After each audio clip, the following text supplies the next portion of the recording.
this was to bring people together, to have a mature and respectful dialogue, conversation, networking, and basically something for us adults to do, you know? And so I hope you guys enjoyed the environment that was created. Our goal is to have one of these at least once a month. And so I look forward to the evolution of this, of things evolving. And mi casa, su casa, everybody. Anybody wants to put one of these on, please come talk to any of us. We'll help, we'll do anything to help you, because we need more community forums. We need more chance for all of us to mingle like this. Because yes, I know we're trend breakers right now, because this is the old way of networking is coming and seeing face to face, you know, instead of Zoom meetings. And so, pretty barbaric of us. And so, anyways, let's have some fun. This has been a real learning experience. One thing I learned is that if I'm going to be tucking my shirt in, I need to lose weight and start working my legs. And so, and I say something like that because that's kind of the mentality of this city. We know that there's issues here, and I think we know what we need to do as the solutions. And I'm hoping things like this will bring those solutions. There's a lot of bright-minded humans in this city. I'm not playing. Yes, give you guys a big applause for coming. You guys are trendsetters, setters. So on that note, I'm going to go ahead and get some of the candidates up here. Let's see, we got candidates, please raise your hand. 1, 2, 3, 4, 5, 6, 7. Let's go ahead. Is there people okay sitting 3 on the couch? Is anybody got problems with that? We got more chairs? Okay, let's go ahead and candidates, go ahead and come on up and let's get comfortable and let's see where we all fit, and we'll make the best of it.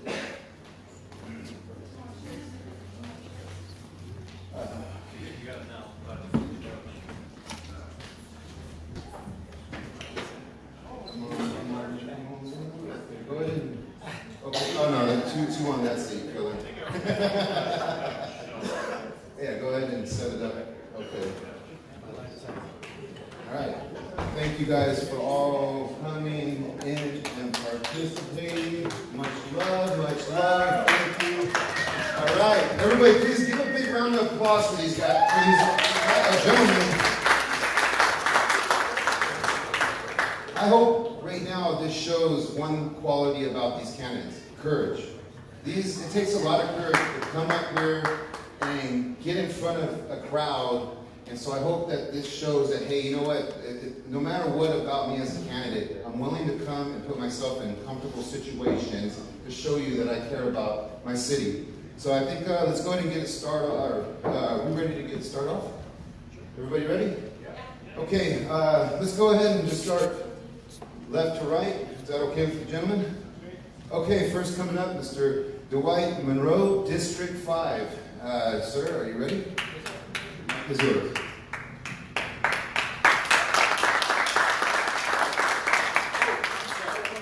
It's okay. I am so freaking sorry. See, okay. You get ahead of yourself. It's okay. I know he doesn't want to do it, but we were here.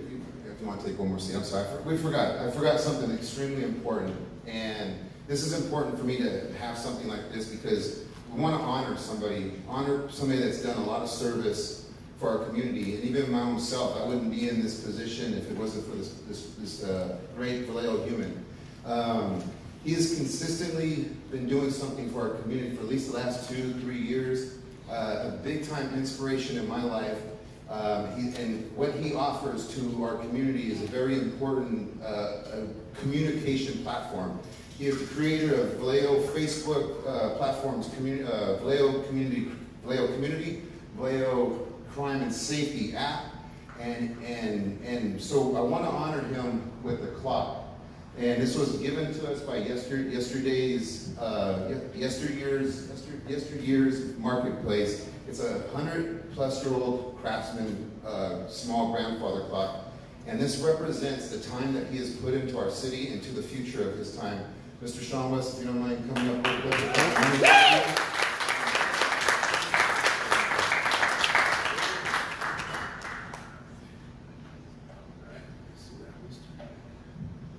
Okay, hopefully this works. It hasn't been wound up for some time, so we're going to go ahead and wound up to the future of Mr. Sean West. May time never end on this man's journey here in Vallejo. I'm proud to call this man a friend and a neighbor. Thank you, Mr. West. Yeah, you crazy guy. Okay, Mr. Monroe Jr., I'm so sorry. District 5, everybody. Hey, good afternoon, good evening, everybody. Vallejo residents, nice to meet you guys. Formally, my name is Dwight Monroe Jr. I'm a resident of Vallejo, been here for about going on 8 years in October. I enjoy my time in Vallejo. I live in the downtown area, District 5, Central Vallejo. I'm on Kentucky Street, and you know, one of the great things that I really enjoy about just living in Vallejo is just the community input that we have here. Growing up in Marin County, I've seen a lot of that growing up, and Vallejo has really delivered when it comes to what I call willing participants of the community, people coming out, really showing support, giving their input to everything that is going on in the city. And I really believe it's a beautiful thing that we got going on here in Vallejo. So I really appreciate all of you guys for coming out, David, everybody that's hosting the event, all the other candidates for coming out, and just making this a special event, honestly, for the community, because we all just being able to come together and network. My candidacy for District 5 actually started back in 2018. I've been ambitious, very prepared, and looking forward to run and serve as your District 5 council member in this upcoming election, if elected. Some of the main things that I like to work on is just economic development, infrastructure, creating jobs, retaining jobs, creating businesses, creating small businesses for people that actually will thrive and actually have some sort of promise. We're looking for different grants. People, as a small business owner, I'm looking for grants all the time, so I know that people are out there looking for grants, trying to figure out ways to improve their businesses. I apply to all the business owners in town who have done things to their businesses, made renovations, you know, any sorts of adjustments to your business to help build this community and beautify this community, because I really do believe that this community is very beautiful. We're right down the street from the waterfront. We got Mare Island, we got 37, easy access to Marin County, we got easy access to Oakland, San Francisco. It's just a beautiful place to stay. And I believe, you know, the ferry, we can highlight that a little bit more. Just really beautify Vallejo, because it's something that's truly lacking. It's people just not pushing that innovation. We don't have that innovative mindset right now to get things going. We just sold Mare Island. I think we got plenty of beautiful, great minds in this city that could have came up with some innovative solutions if the leadership would actually listen. And the people are out there. They're actually out there talking. There's plenty of people in this audience right now that I see at several different meetings and town hall forums and everything else. Getting back to it, as your candidate in District 5, I want to reach out to you guys all personally. If you know you live in District 5, definitely please reach out to me, connect with me. I will be there to speak to anybody. I'll come to your house. I've had certain residents call me about certain things. Me and my wife will come by, we'll talk to you guys. We'll do whatever we need to do, spend some time with you.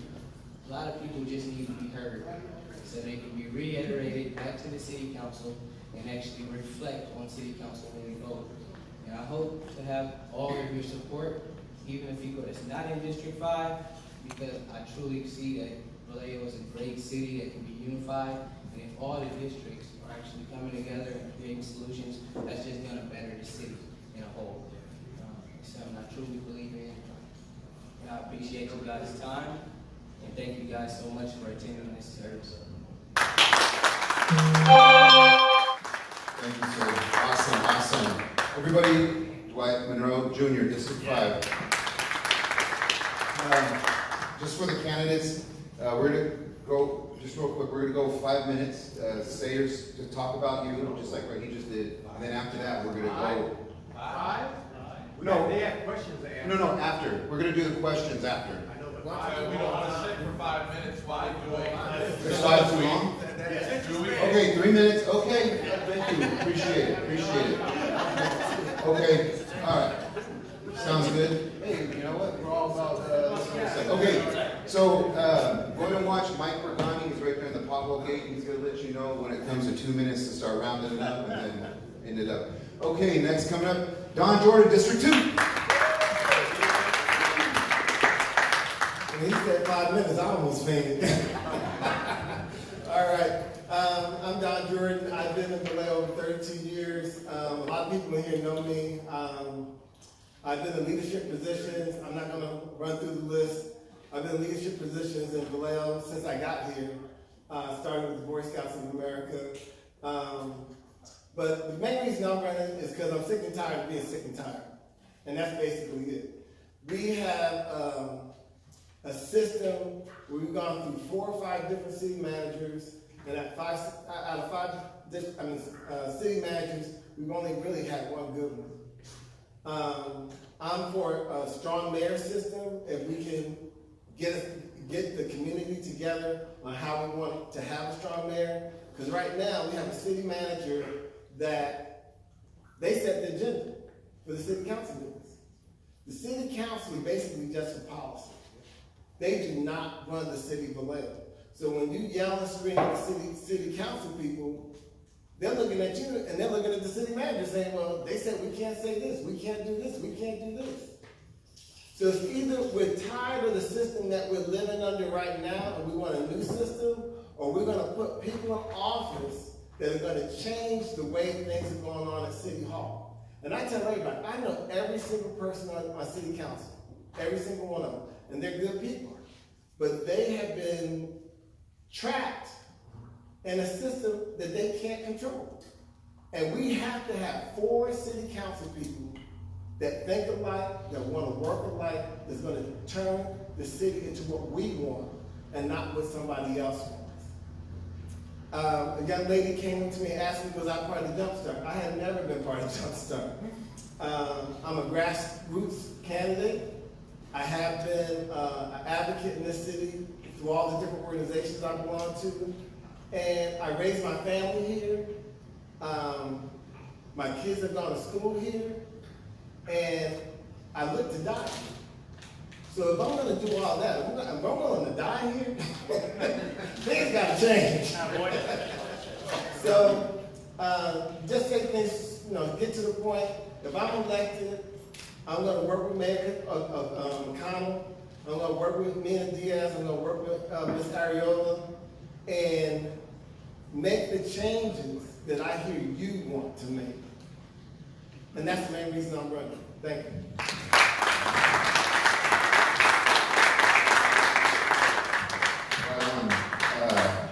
That was something too, I forgot that. I love this city. I'm at the point where it's like, it feels like 1,000 years ago, and it's like, I've got to die for this thing. It's at that point where you have to get that passion. Next candidate coming up, District 4, Chris Platzer.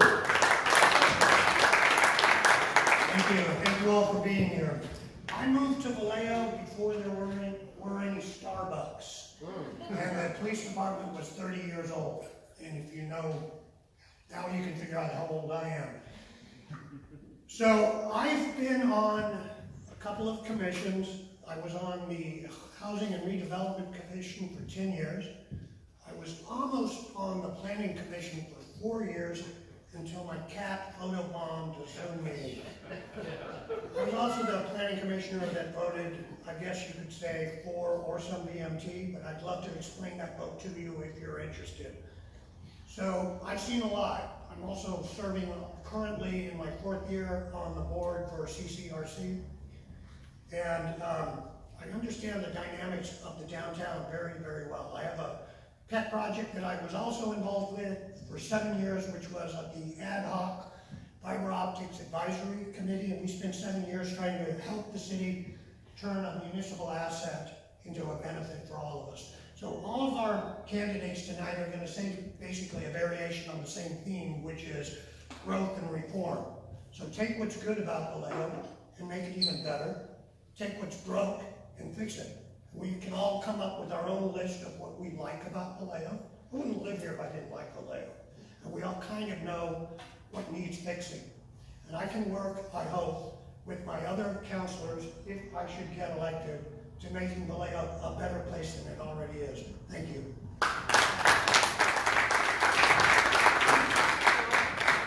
Amazing. Thank you, Mr. Platzer. Sorry, excuse my literacy. Next up, Mr. Clarence Martin, District 5. Hello, everybody. First, I would like to say thank you to the people who put on this event, and thank you to Sean West, the people out here in the community, the pothole vigilantes who have brought potholes to the national attention, not just here in Vallejo.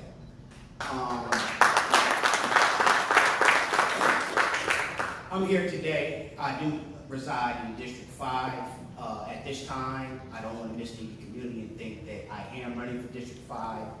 I just thought today would be a great time, since we were told not to come out of our house 2 years ago, and now that we're out, to come on and take part of a platform like such, just in case I decide to. And if all else, to let someone else out there know that it's never too late to make a change.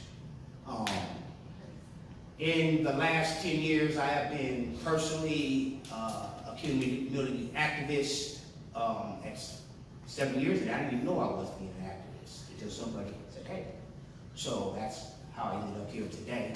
I have sat on many boards, many commissions, like Mr. Jordan, too many to list, but I would like to speak to the most important one, it's the newest one, and I'm the parent liaison for the new superintendent of schools. So I will be able to put input into how our schools will progress. And I have an acronym, and my acronym will be my campaign, if I choose to run, foundation. And the foundation will be built of marble, and not just marble, the foundation will be built of polished marble. So it looks good, not only from the bottom, but also all the way up.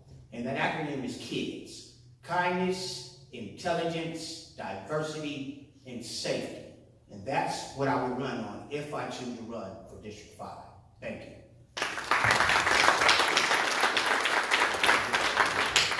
Thank you, Mr. Martin. That's 4 candidates. Man, I feel the energy. How about you guys? That's quality.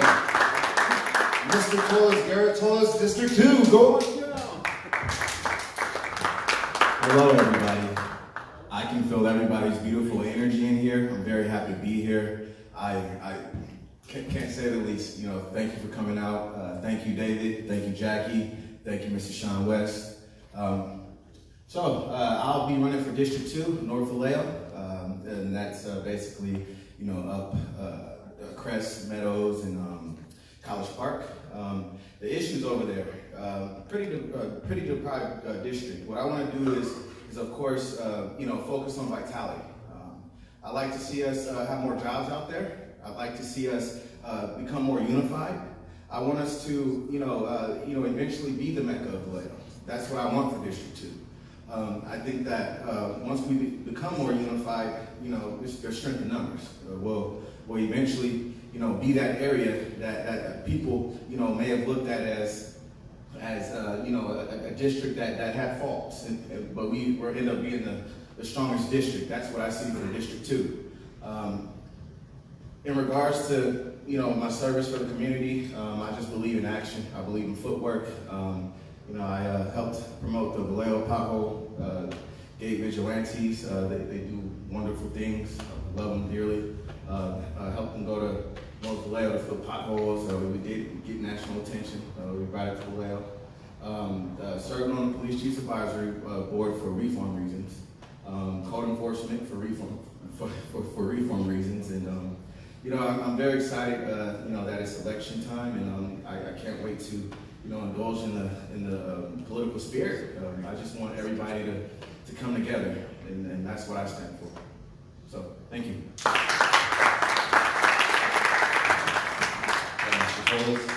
Next coming up, District 4, David Haldane. Hey everyone, my name is Dave Haldane. I'm running for District 4. I live in Bay Terrace with my wife and 10-year-old daughter looking out over Mare Island. I can see most of District 4 from my house, so I am terribly interested in making sure that District 4 retains its quality as well as accessibility to the full community. One of the things I love most about Vallejo is its diversity and accessibility. It is our strength, and it is one of the last places in the Bay Area where someone can still afford to buy a house with a waterfront view. I intend to make sure that Vallejo stays that way. When I look at what Vallejo is trying to do, it feels very familiar to what I do for my job. I am a manufacturing engineer with a degree in mechanical engineering from Johns Hopkins. I work in the city, and what I do is I figure out how to build medical devices that are put on 1.5 million patients per year. When I see what we're trying to do, we have a big stack of things that we want. We got all these priorities, and they're all good ideas. We have limited resources, and we have a tangle around them in terms of unlocking them. My skill has always been in finding out how to structure our priorities, how to figure out what order of operations we should do things in that make some things not problems in the future. And just being honest about what we need to do and laser focusing on solving the real problems that are affecting our community. A lot of people say economic development is important. I couldn't agree more. But in my view, community development is economic development. Why do people want to live in San Francisco? Why do people want to have their businesses there? Why do people want to live in Berkeley? Why do people want to live in these other towns and put their businesses there? It's not because of the tax breaks. It's because the community is beautiful, accessible, vibrant. There are workers there. And that's what we need to focus on building. An accessible, vibrant, and strong community that can support a vibrant economy that we can easily have once our community problems are subjugated. Thank you. Last, coming up, Mr. Alex Shelton, District 5. Hi, everyone. It's a tough act to follow, gentlemen. Appreciate everything you had to say. I appreciate you, Dave, for putting this event together, and to Sweet Treatments for hosting us in this gorgeous space. I did pick Mickey's and Bud's a million times, and didn't realize all this was here. It's really fabulous. So, thank you all, most importantly, for coming. We have such a civically engaged city. Isn't that incredible? That at the same time we have all these intractable issues, and yet such an engaged citizenry. I find that fascinating. I'm fairly new to Vallejo. My wife and I, we bought a house here in January 2020, moved in shortly thereafter, and then boom, pandemic. So this is pretty much most people from Vallejo we've met outside of the dog park. So again, it's really great to make all of your acquaintances in the real world, not just having conversations online. I'm a Navy veteran. I was on the aircraft carrier USS Ronald Reagan for 4 years and 2 months. I was in for 5 years total. Got out, went to college, got a degree in San Francisco. Now I work for the Federal Reserve Bank of San Francisco, which is the 12th district of the Federal Reserve, the central bank of the United States. And I would say that experience has really lends itself to what I might have to offer to the City Council of Vallejo. One of our major emphases is indeed community development. We work with communities all over the place because it's the dichotomy that California specifically, but also a lot of the Western states are experiencing is just incredible. The rich are getting richer, the poor are getting poorer, the middle class is disappearing. And so naturally, community bonds are falling apart all over the place. I believe we need to address these issues. I believe there's a lot that we can do here specifically in Vallejo, and if you'll have me, I'd like to do my part. I also am happy to say that I don't want to be here, that if there's a better candidate who can run this city council role better than I can, they have my complete support. But when we moved here, it was right in the heart of the mayoral race with King Brown and Mayor McConnell, and everything came to light about our District 5 councilman, and we said, well, maybe we can do better. So here I am. Thank you for your time and attention.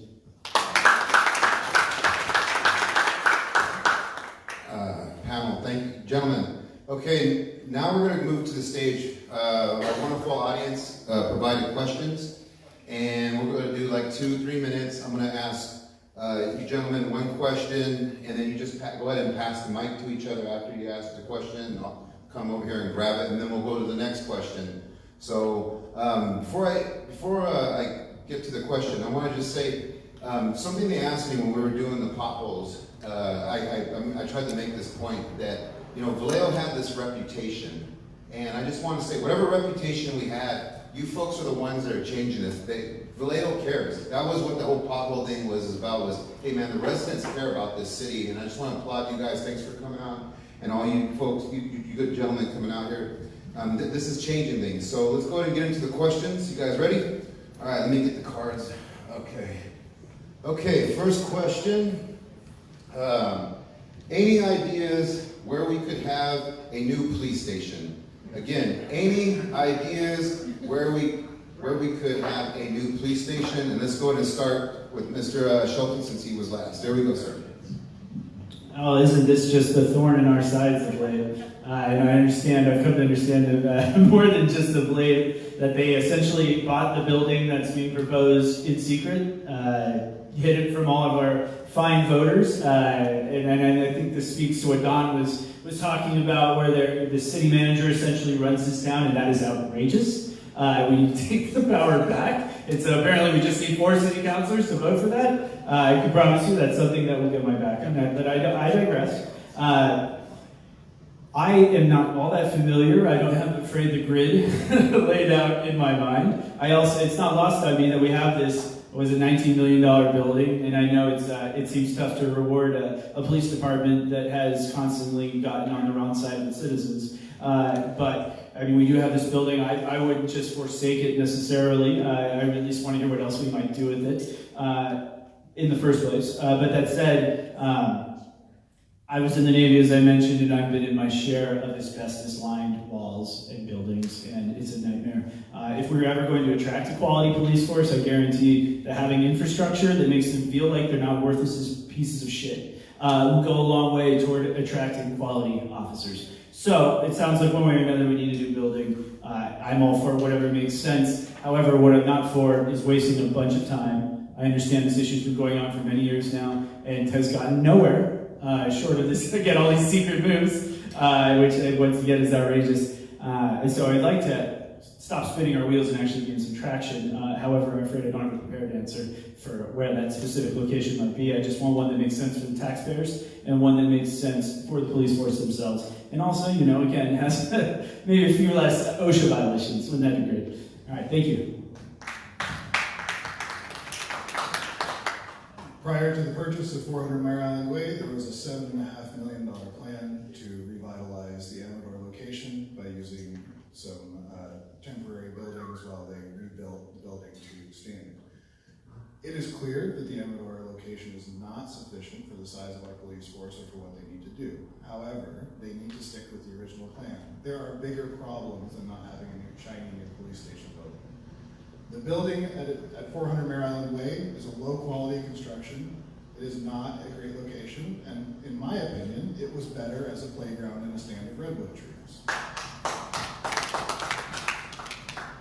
My prescription for the police department is to go back to the original plan that was passed by City Council 7-0 and was approved by the voters to refit their Amador location for the short term. And then in the long term, what I'd like to see is a return to the substation architecture.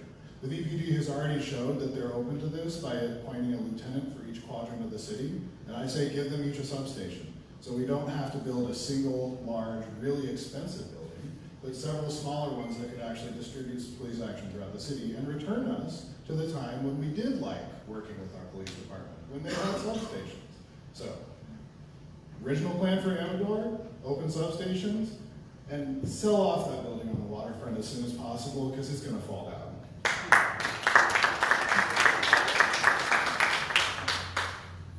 I think everybody knows where I stand on this. I would say no to 400 Mare Island Way. I say renovate Amador, but a sleeper for me would be to see if we could, put it next to the courthouse. There's already a jail there. I'm not sure if the sheriff still uses that jail, but I think that we could, build on the courthouse. I think it will be a one-stop shop, and we could, move on from there. Other than that, I don't think that we should steer away from listening to the community. Been extremely vocal about it, and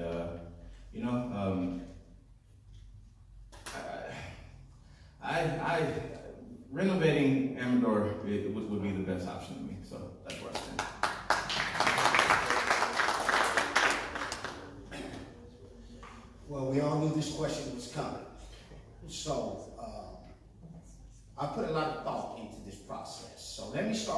saying that I have been involved in the reform of the Vallejo Police Department since our last chief. I have attended those meetings, I have heard what is going on, I have put my input, and if I decide to run and I'm chosen to represent District 5, and when it comes to these elephants in the room, I'm going to talk about them. I'm going to figure out what's the best process to make everybody happy, to bring our community together. But I'm not just going to be speaking about or being feeding the elephant all the peanuts. I'm also going to be looking over here at this net. And I want to know how is fixing this problem with this elephant going to affect this net over here in our community. Because that net is just important in our community as this elephant is. And to bring all of it together. And you know, we have to remember as a community that 2 years ago, we were told don't come out our house. We were told not to go to work. We don't know what was going to happen. And I spent 2 years thinking about this. But there are some people in all the communities across the world that did not. They didn't tell that to police officers, fire department, all first responders, nurses, doctors, those clerks in those stores. So we have to, as a community, while we sat at home, they were still out there running their boots. We need to put ourselves in their shoes. The mental health of these people is important to our community. The mental health of our police officers is very important to the community. If the mental health of our police officers from working all these hours is not up to par, it will resonate down immediately to our community. Mainly the black and brown is immediately affected by this. And we have to figure out that not only where this police station is going to be, what is going to be in this police station. There should be a place for the police officer to have some downtime to get their mental stabilization right. Thank you.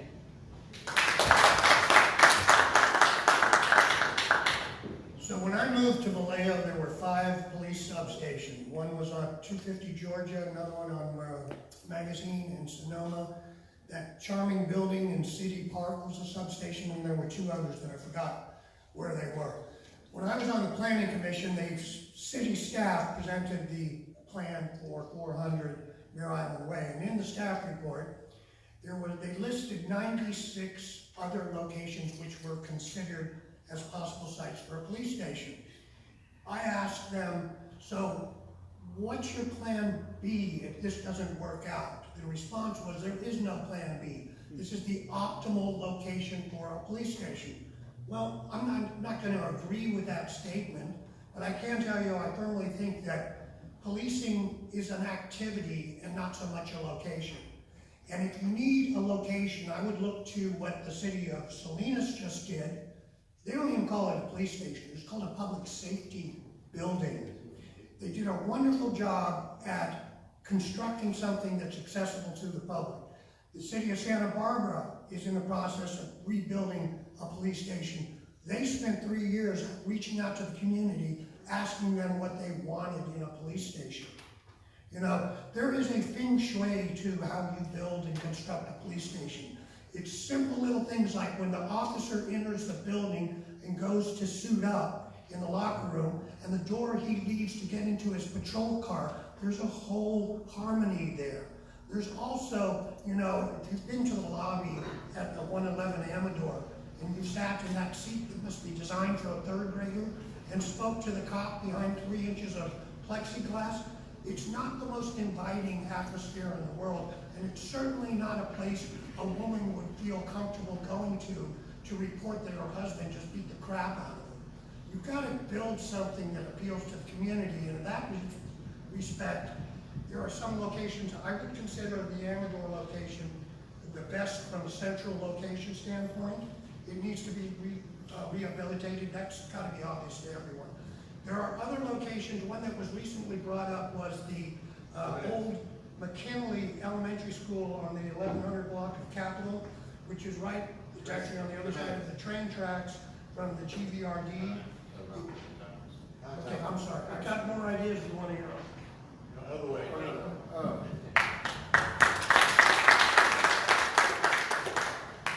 I'm against a police station on 400 Mare Island Way.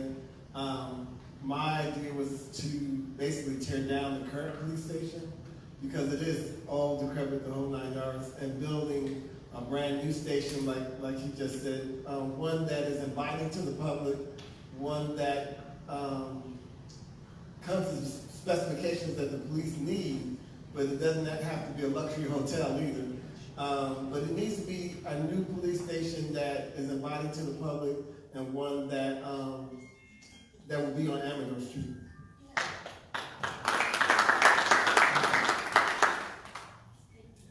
I am against the 400 Merrill Island Way police station, just for the record. I do believe that the current police station should be renovated. They can use the resources that they have and come correct with correct statistics that they need and all the resources, and really list these resources, because the presentation that Mr. Davis presented was not good. It wasn't convincing, it wasn't persuasive. It didn't give anybody a warm welcome to feel that we needed to make that change. But I think the bottom line is people need to really fully understand that police are already at 400 Merrill Island Way. They have special forces or higher divisions are already in that building. That building has already been proclaimed as the police department by the former city manager. Now what we're doing right now, we need to come to a consensus and figure out where the real police station is going to be, because obviously the public does not want this police department, but due to backdoor deals and stuff like that went on with the last city manager, that place was bought, like they said, to specifically be the police department. And they've moved on, they've trucked through it without our consent, and it has happened. But people need to be aware that people are there already occupying that building along with the VA, and the bottom line is people are opposed to this building. We can keep the same police department, but it definitely needs to be renovated, because I have been there a couple times and it is horrible. The situation that you have to come to face with somebody being behind the glass and you're right there in those little chairs is elementary. But we definitely deserve better. I feel that the police department, you know, just based on them doing their job, what they're doing, putting their life on the line, they deserve better as well. But we got to come to a consensus and figure out what's the best solution for the city. Thank you, gentlemen. Before we go to the next question, anybody need water up here? Everybody's fine, bathroom breaks, everything's good? Okay. You keep giving us water. I'll get a headache if I don't drink water when I'm talking. Okay, next question. This one's a tough one. The first one was to warm you guys up. What will you do about the homeless problem in Vallejo? I'll repeat it one more time. What will you do about the homeless problem in Vallejo? We'll go ahead and start with Mr. Monroe. Thank you again, David. I live I like to call it the downtown area, but defining the borders, I live in central Vallejo. I truly see a lot of homeless. I see the homeless community daily. I see the same people. I've seen people die out there in the past 8 years that I've lived on Kentucky Street. And it's a really horrible situation that we got going on here in Vallejo. I believe one of the main solutions that we need to do that is not really a long-term solution, but right now just as a showing a sign of progress, is actually helping out the city, or whatever is derailing the city from occupying these churches and other vacant spaces that are not being used right now. We really can emphasize using these spaces if the owners or whoever owns the building is willing to, you know, take that risk. But that is one progressive way that I see that we can move forward with the homeless situation. I think that we all need to hold Gavin Newsom to a higher standard, honestly, of taking care of this problem, because it's something that's increased and we've continued to vote for him and it's not getting better. So we do really need to look at our highest of leadership and really see where this is reflecting, where this money is going. There's a lot of different funds. We all need to be educated on different grants and solutions on what's actually gonna fix the problem, because there most likely is funds there. I don't wanna get up here and start blabbering, but there is funds there most likely for the homeless. I actually usually try to advocate for homeless people coming to the city council meetings with me so they can show their face, we show the disparity, because people are walking right past it, walking into the city council meeting. It's quite sad. But I think the churches, we got a few different avenues, but we need to come together, and it has to be willing participants that's willing to help and take on that risk of taking care of the homeless.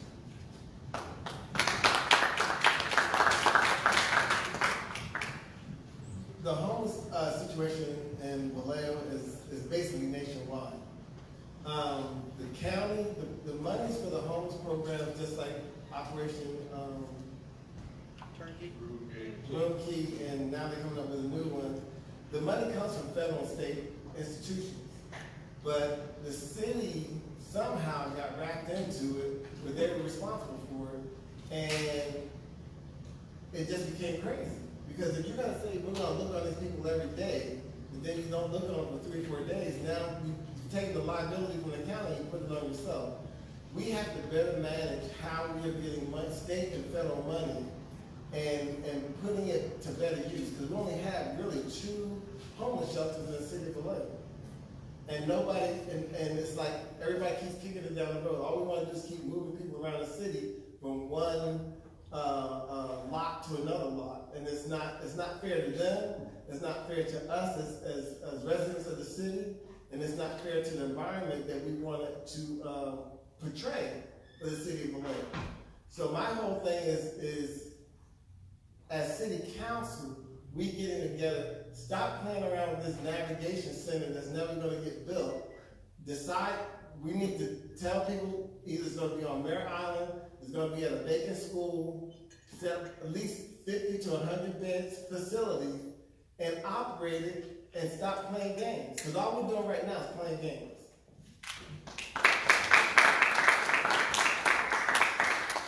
The solution to homelessness is a home. And as simple as that sounds, it's very difficult to accomplish. What Vallejo has is actually a homeless problem that's manageable and solvable. The last count they did was 450, and we all know that number is a little low, and it's probably closer to 1,000. But what they should have done is when COVID came around and the city manager had the emergency powers, they should have, the first group of people, the most vulnerable group of people in this community were the homeless, and they did nothing for them. You know, there's 110 tiny homes on trailers being stored at Solano County Fairgrounds. I would literally confiscate them and put homeless people in them. Or I'd go to Home Depot and buy tough sheds and give people a roof over their homes. Create these tiny communities. You know, the Eden housing project they're building on Sacramento, yeah, that'll put 150 people in beds.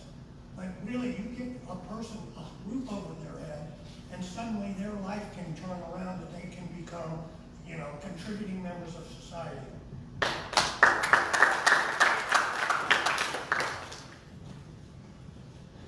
If I were to run for District 5, the way I would approach the homeless situation is what I call the hope approach. No matter what city personnel or any member of the community is going to approach these people with kindness and with hope. One of the first things, like I was speaking about earlier, is you got to figure out the mental health aspect of these members in our community. Because some of them, if you give them $1 million and put them and buy them a house, tomorrow they're not going to have none of it. That's a waste of money. So you have to get out the resources, and with the pandemic, our resources need resources. So we need to figure out where this money is going to come from. We need to make sure that every single penny that is spent is going exactly where it needs to go to help the people in our community become productive citizens. That's how I would approach the homeless situation. Thank you.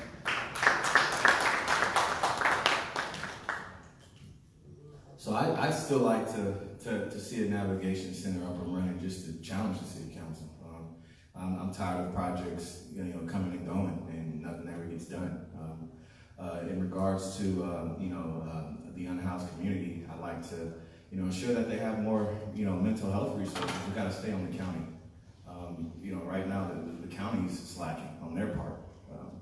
I believe that we can actually, revitalize the energy of the unhoused community. We can, take them in and we can,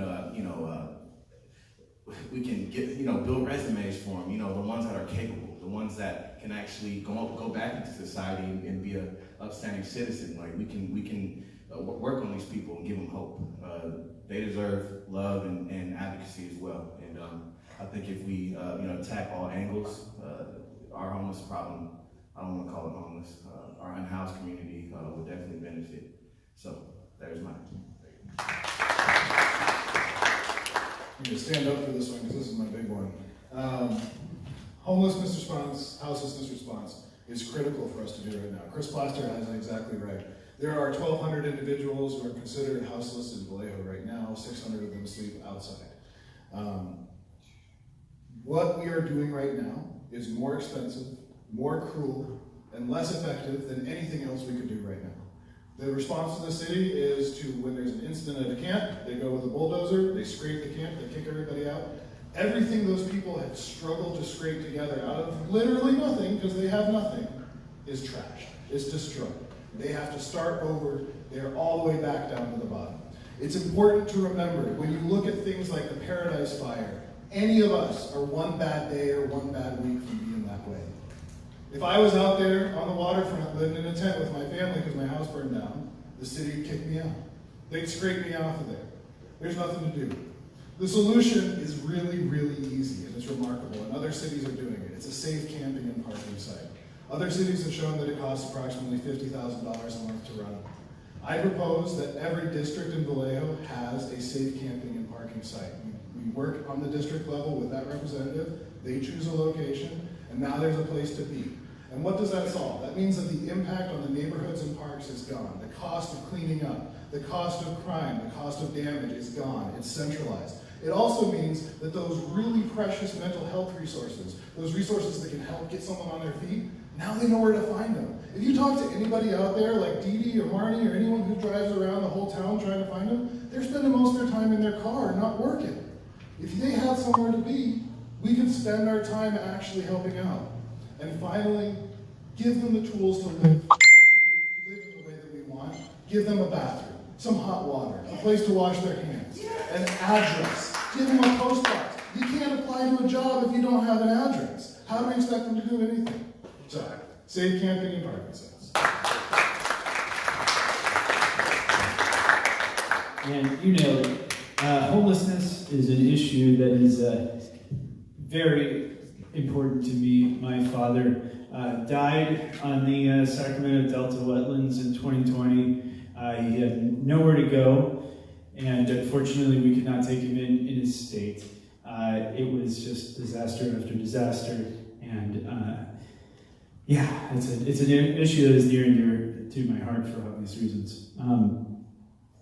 We make it out to be like it's this intractable issue that there's no solutions for, when we've just heard several great ideas. And at the Federal Reserve, one of the things that we keep seeing in California and other places is that more than anything, it's just a space issue, right? Where land is so expensive, where can we put people? What can we do, right? And so it ends up with the NIMBYism that you see constantly in places that proclaim to have progressive values, but nobody actually wants it in their backyard, right? In Vallejo, we have a plethora of space, and we have no shortage of tough sheds. And I wasn't aware of these small houses that are just sitting there unoccupied. That's outrageous. I'm not sure exactly how we go about procuring them. I'm going to learn more about that, I promise you. Well, again, that's better than them sitting there collecting dust. This is outrageous.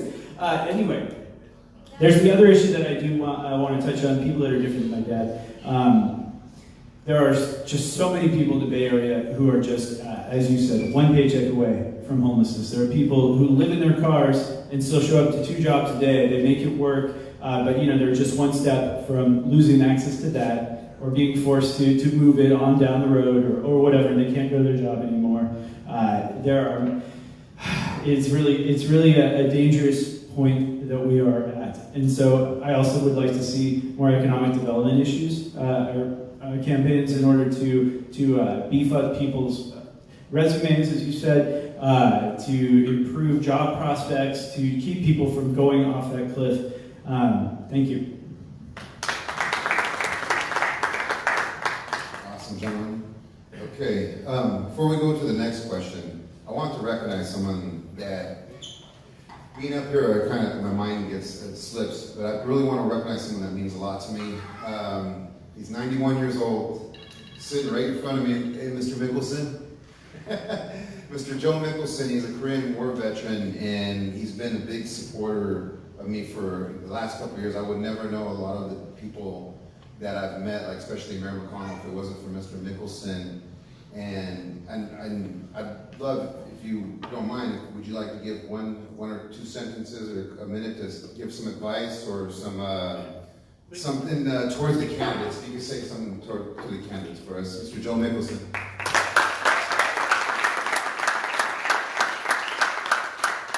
Let me start by saying thank you for everybody here having concern and the love for the city of Vallejo. I first came here when I was 5.5 years old, and I was born in 1930. I'm 91, nearly 92. God has given me the strength to do what I do. I'm a self-made person, and nobody will ever fool with me because I'm still a sheriff. I was born in law enforcement, dedicated, sworn in from Ronald Reagan, Ed Meese, and all the Alameda County people. Moved to Sonoma, where we had another home in those days. You call it the country home, where my grandfather settled. So, and we lived in Oakland. Well, anyway, Dave, you probably do the wrong thing to do, give me the mic. But anyway. You could say something towards the I admire all of you here. We all have our different ideas. And I don't share all the ideas 100% with you people sitting on the board, of course, because I'm an individual and I got it figured out. And, but I am thoroughly, 100% in agreement with the review of the location of the police department. And I'm one of the people that ran for supervisor over in American Canyon. And me and Mickey Michalogic, I ran for supervisor over there, and we formed that city. And I went before the state legislature and argued that we had enough land there between Vallejo and Napa to have it, and they gave me thumbs up. And we went ahead and made the city. So here we are with a wonderful city. We do have to watch, they've made a few mistakes in the recent years, and I'm not going to discuss that. But I will say, you can't make money on low-cost housing in a city.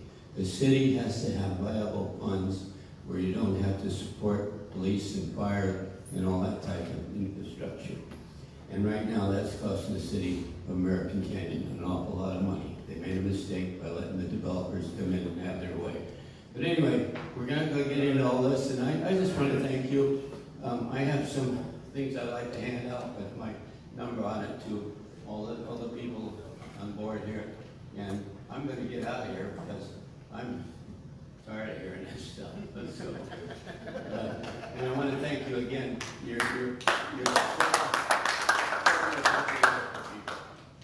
Including Mr. Platzer. We've had our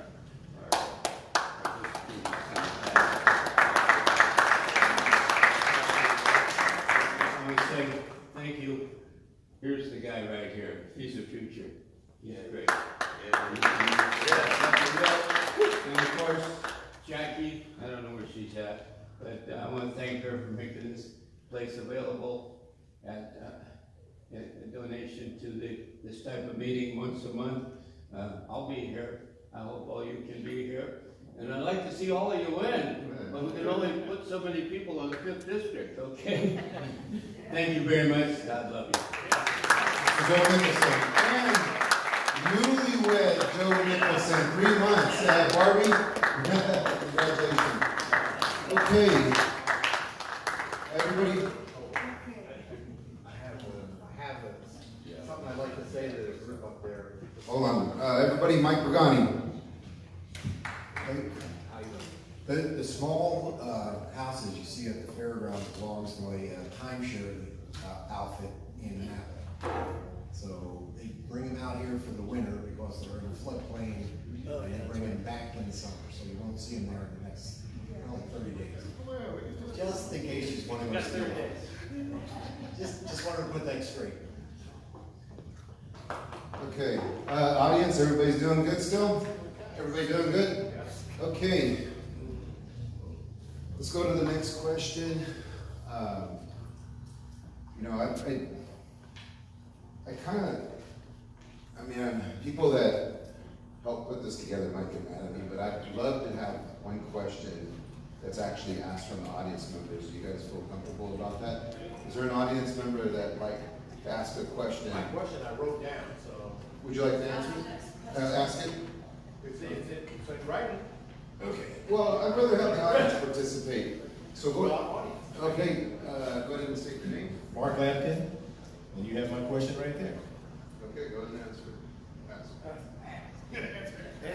I'm not going to answer anything. So my question, I have two, but this one is, give us 2 areas of economic development that you pursue in the first 12 to 18 months in office if you were elected.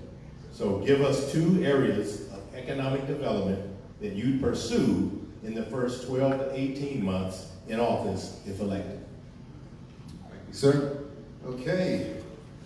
Give us 2 areas of economic development that you'd pursue in the first 12 to 18 months of office. Let's go ahead. Okay, which way did we start last time? That way? Okay, here we go. Perfect. Thank you, David. So in District 5, I do, as he asked that question, thank you, Mark, for that question. Thank you, the audience.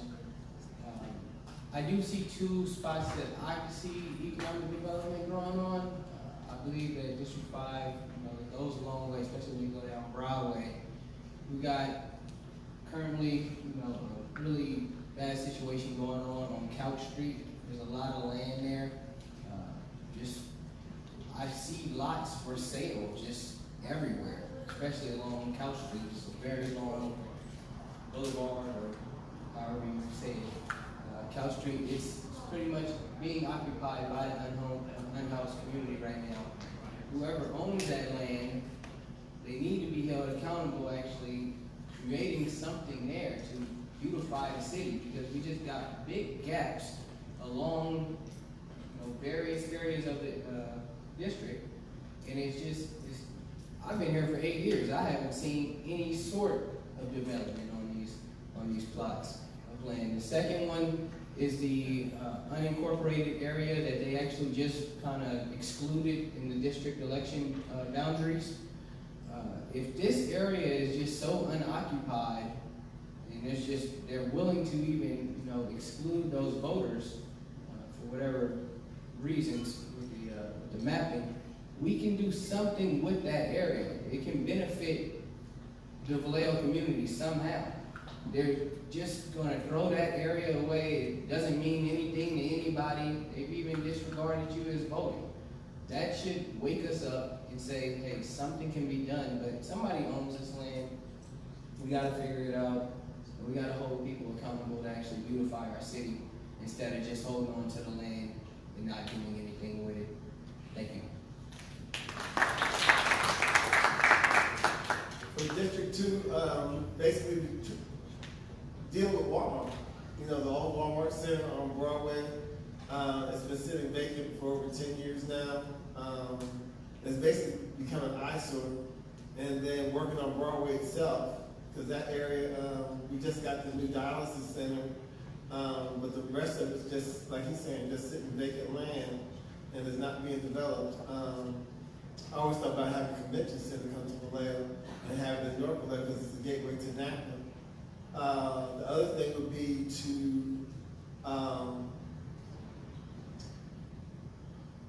Broadway, and then maybe working over by the Crest.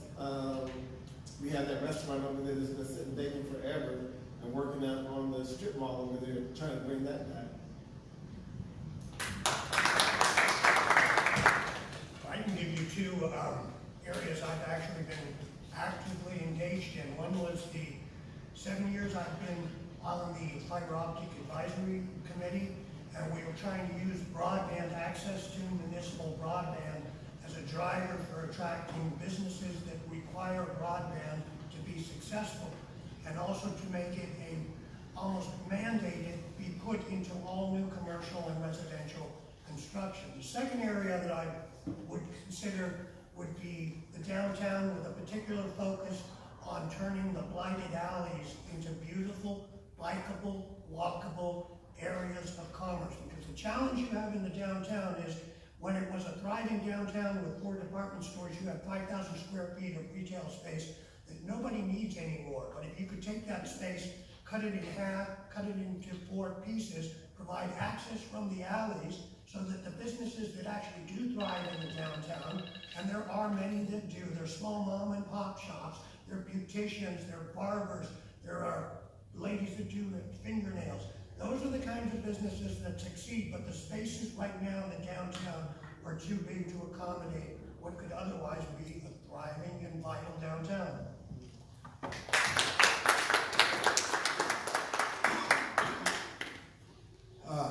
Well, something that I've learned is you don't answer a question for something that you only know a little bit about. It's very dangerous. So I'm going to start by saying that if I was elected in District 5, I would first look at what is already in process, because that's something that you're going to come into. See, where does it resonate with the kids in our community? Because first thing is, if you're coming into our community, if you don't have the kids up here first, you're probably not going to be interested in supporting them. And I'm just going to keep it fair and keep it honest, because that's what our community is lacking. This has been lacking for so long that generations have suffered.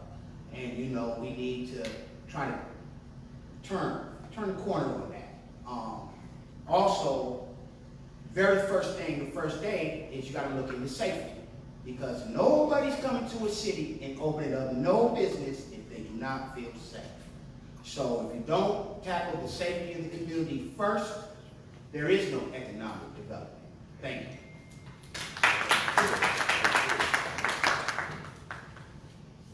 All right. Well, I personally, I would target the trade industry.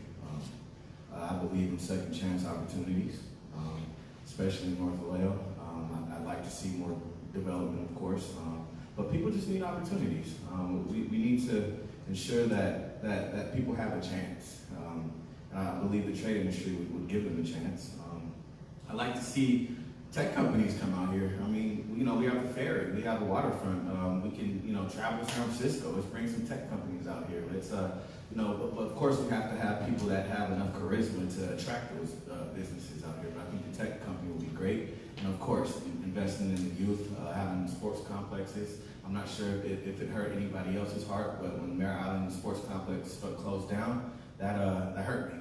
I grew up playing basketball there, and I like to see that. You know, I'd like to see that exist again, especially like Don Jordan said. You know, we have that Walmart over there, the abandoned Walmart. You know, that'd be a great place in my eyes to put a sports complex. But that creates jobs, and I'd like to see it happen. So, thank you. All right, well, an important qualifier to that question was 12 to 18 months, and you gave an engineer a timeline, so I would intend to meet it. It's a habit I have. The first 2 things I'd do for a 12 to 18-month economic stimulus would be, first, a jobs program run by the city. There is day work to be done in the city. The Vallejo Pothole Gate Vigilantes currently do that work. Gosh, wouldn't it be great if we could hire a couple people to help you out? I was just talking at the farmer's market to someone I met, and he used to work for the city and is currently homeless because his job went away with Public Works. His job was to pick up trash on the street, and we fired him or let him go, who knows what. He's been jobless since 2008, and he would love, and he remembers when you used to be able to walk into City Hall with a resume and apply for a job. We should hire day laborers from the people in Vallejo that need jobs because they exist. Community development is economic development. Second of all, I would put a vacant parcel tax and vacant property tax on any property that's staying vacant more than 3 months. You don't get to camp on it and wait for the price to go up here. I know that a lot of people have made a lot of money doing that in Vallejo, but that time is now over. We need to use those properties. So within the first year and a half, those are two things that I think I could achieve that would show results in that time. Because instantly you're injecting money into the people that need it, that will spend money in Vallejo businesses, and then also we're encouraging more use of the space that exists. And we don't have to build anything, we don't have to enforce anything, these are things we can do for free. You took the words out of my mouth about the Vallejo property tax, or vacant property tax rather. There's way too many lots. Sorry? We can vote together. Yeah, right? District 4 out of District 5. I know, it's what comes with going last on the mic, right? There are way too many places sitting empty, speculators just waiting for their moment to come. It's just unacceptable. And then, since you got into that so well, the other one I was thinking about, I had a couple of mine that might go beyond that 18-month time frame, I'm afraid. But it's not lost on me that one of the more successful recent businesses here in Vallejo is our marijuana industry. As a disabled veteran, I can tell you I take advantage of it. It definitely helps me sleep at night. And so I would want to see if there is room to work with Solano County, because I understand this is done at the county level, but to lower our tax rate to make our county more competitive, our businesses more competitive.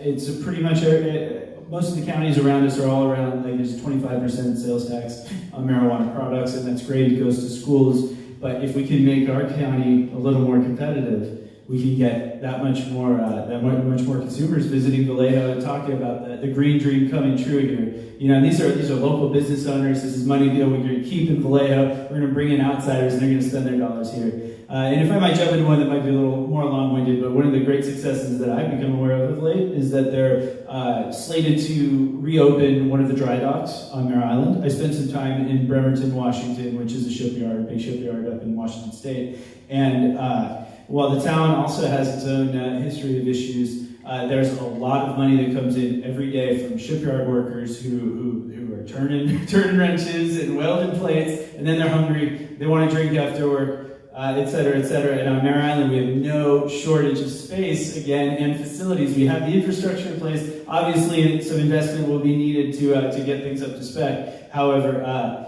I think there's a lot of room there to put more businesses on Mare Island than just Mare Island Brewery and the distillery, which name escapes me. Thank you.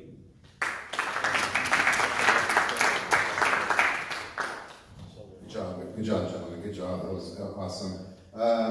Ready for the next question, or does anybody need intermission? Audience, everybody's fine? Okay. I want to kind of explain this one. This is what Councilmember Tina Ariola explained this, so it goes to this question.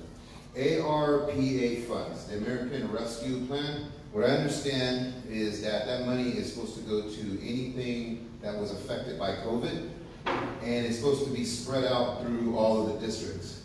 So the question is, how would you distribute that money, the American Rescue Plan money, the ARPA funds? We'll go ahead and start with Mr. Shelton. Well, that's a great question, and it's always nice to have some money in the piggy bank that we can distribute. I mean, in the first place, I'd want to look to businesses that have stuck it out. They've gotten through the COVID tragedy and experience, and see just how many of them are teetering on the edge again. I'm trying to think of an example, but I know I just read about a place that was near and dear to me in Oakland that just shut down. They made it this far, and then boom, they just didn't quite have the customer base to support them. So I want to see who is just barely hanging on and see what we can do to inject a little life into that. And then secondly, are there opportunities? Are there places where, well, I had to close, I couldn't pay my staffers, we didn't have any customers, but I could reopen if I had just $10,000. That would be enough to kickstart or pay off my back debt or whatever. That was absolutely the second place that we'd want to turn. The only reason why I put the other one first is just because you never know if they're about to close up shop at the end of the month. You know, I'd really want to get to that. But yeah, then I'd also want to see what we can do about reopening anyone who is closed. Thank you. I think one of the biggest industries that was impacted by the pandemic was both the hospitality, which managed to recover through DoorDash and Uber Eats, but also the arts and performing arts industries. The artists that could took their work online, but a lot of them stopped doing art and just took unemployment. We need to support our arts community. It's what brought people to the cities of the Bay. So I would support creating funds for art installations and paying local Vallejo artists to do work. That's money into our community, that's beautifying our community, and that makes it more attractive to be here while also supporting people that couldn't show their work for the last 2 years, that couldn't go and do the performances for the last 2 years. So city-sponsored art performances and exhibits would be my first step. After that, fix the roads.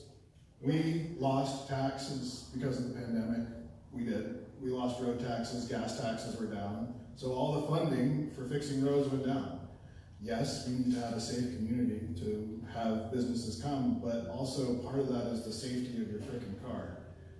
If you have to spend $2,000 fixing your suspension every year because your road in front of your business is full of potholes, A, nobody's gonna park on that street to come into your business, and B, you gotta spend that money. So as unsexy as it is, after the arts, I would say fix the streets up and also work on paying for upgrading our facilities that need it. We need electricians to go do work in city facilities. We need grounds crews to go into parks and update them. We have so many irrigation systems along Wilson Avenue that are just broken, and when they turn them on, they spray everywhere, so they just don't turn them on, the plants die. So we're losing money we already invested. So there's a bit of sprucing up to do, but my number one thing is to compensate for those industries like the arts that suffered so much during the pandemic.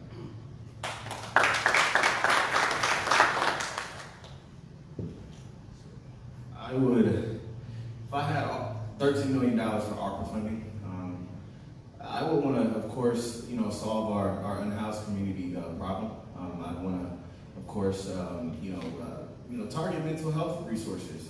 I believe that we're only as strong as our weakest link. If we, provide more resources to those in need, our community will ultimately beautify itself. I believe that,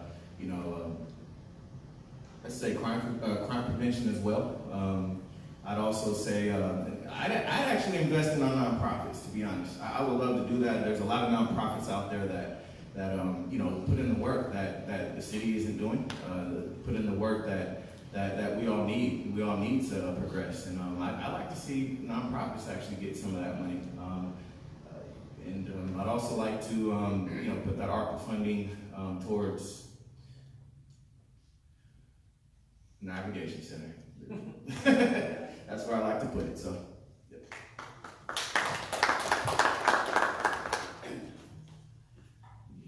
That's a lot of money, $13 million.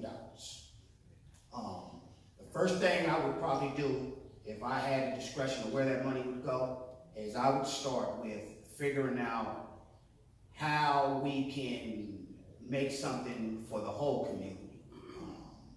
Because the kids in all the communities were affected by this pandemic. We have some, when schools opened up, that had to learn to talk and speech with a mask on their face. That's going to affect them.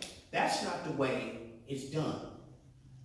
So they had to pivot on learning. Those kids are going to suffer for many years. I think that the very first thing that should be done with that money before anybody else gets money is build a place for the kids. Find a place for these kids to be, to keep them off the street, not just today, not just tomorrow, but long range is what counts. And, the small business, the entrepreneurs who had to pivot there and figure out a different way to have a financial income to make it through this pandemic should have access to some of that money. Not just people who know how to get the money. There's a lot of us out there who don't know how to get that money. And part of that money should be going to educating our community on how to apply for the money. Thanks. So it's actually a really interesting question because the ARPA money, the $13 million, is the second tranche of $26 million that was injected into the city of Vallejo through the ARPA funding. Now, you could say that the city actually, and these funds have to be spent on COVID-related or COVID-impacted projects. Now, because everyone was quarantined and not going to their job or lost their job. They were eating more and doing more projects at home. So you might actually find that your Costco and Home Depot sales tax revenue actually increased during COVID, because you have to get, the city gets audited for how they spend their money. One thing's for certain, you can't spend it on a police station. That wasn't impacted by COVID. And if you as a city start spending it willy-nilly on anything that appeals to you, it gets audited, and if it can't be traced back to COVID related or impacted, the city is on the hook for paying that back. So it's actually a very interesting question, and there's really not a lot of evidence to support the idea that Vallejo suffered a $26 million sales tax decrease because of COVID.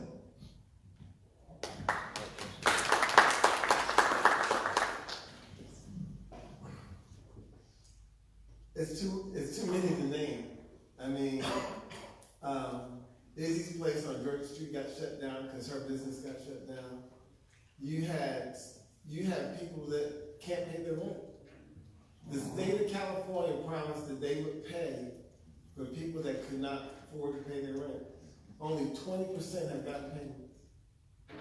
We have a travesty that's going to happen in the next 2 to 3 months. Well, right now, because people literally cannot pay to stay in their homes. You think we got a homeless problem now? We're gonna have a serious homeless problem in the next 2 to 3. When June gets here, if the state of California, and I keep saying this over and over, they can throw money, they can give us $26 million, they can give us $2 billion. The one thing COVID has taught me is that when things go bad, they come up with the money.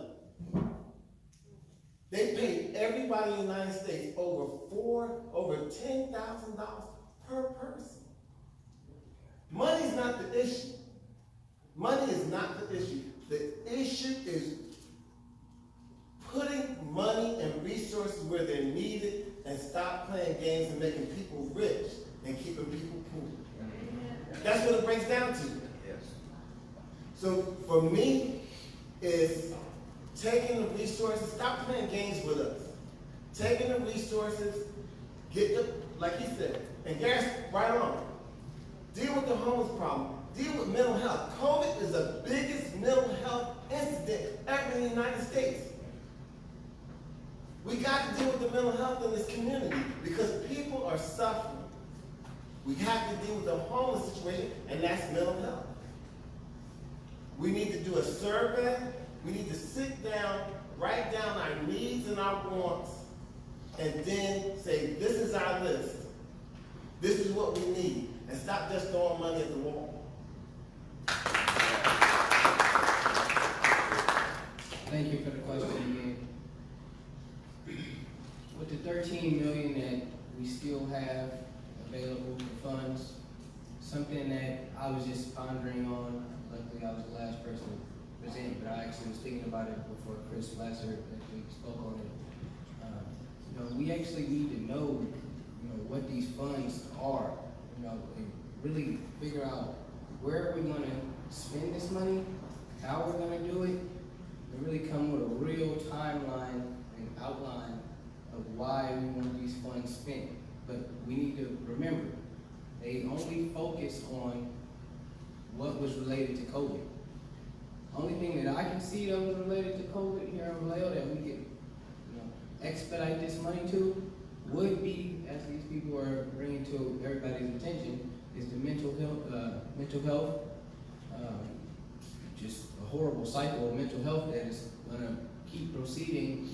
If the government keeps coming out with different stuff, it is stressful on everybody. Every time something else comes out, every time there's a new variant, every time there's a new booster, this is all just stress for all of us. So we really need to figure out what is actually going to benefit us as a community that has been affected by COVID, and put the funds directly into it. What I see, obviously, the homelessness, the mental health issues, those things, the stress of not being able to pay rent, that is huge. There's people out there right now walking around, don't know how they're going to make it. It's the second, they ain't paid yet. They don't know how they're going to pay. They're counting days in their head. You know, I mean, it is very stressful. But another way, you know, we can definitely spend that money is getting it to small business, like they said. People who've stuck it out, people who have sacrificed and actually invested. The person I want to give a shout out to is Provisions owner, Nicole. She killed it. Everybody need to be on her level as far as renovating, putting money into your business, beautifying the area.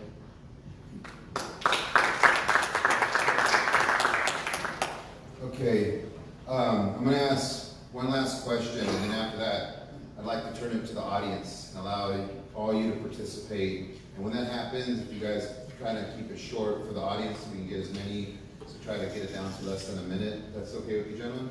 Okay, last question, and then after that, we'll get to the audience.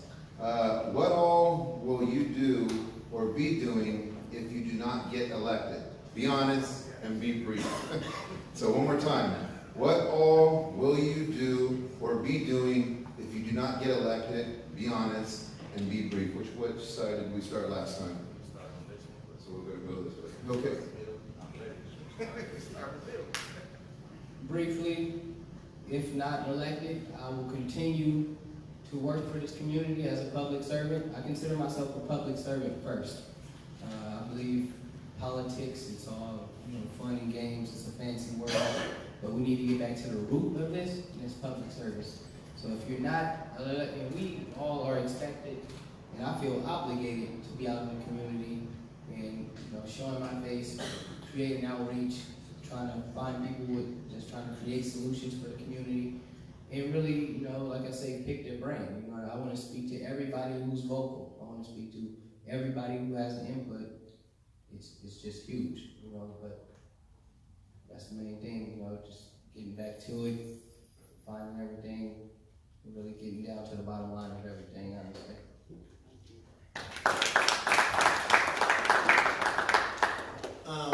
Many people in here know I'm a realtor.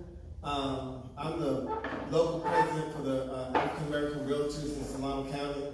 Our goal is democracy in housing. Housing for me is very important. I'm working with the Vallejo Housing Coalition. I'm also president for African American Alliance. We're a political action group here to get African Americans and minorities in elected positions. I've been doing that for the last 10 years. I'm still on the executive board for NAACP, and just trying to deal with racial harmony. The one thing I love about Vallejo, and the reason why I stay here and I haven't moved, is because it is one of the most diverse cities in the United States. And when I look at this audience, I don't see black, white, Hispanic, I don't see that. I see people. And that's the one thing I love about this city is I can go to any meeting and feel greeted, feel at home. So I'm gonna keep doing what I've been doing.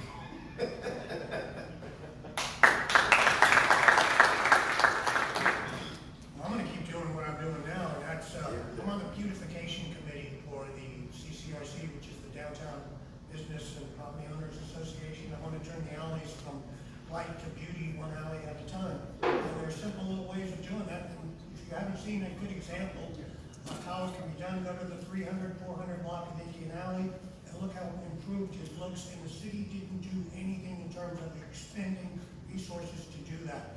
The second thing I'll continue to do is to advocate for a strong and robust municipal fiber optic network. And then the third thing I'll do is be a vocal advocate for animal rights.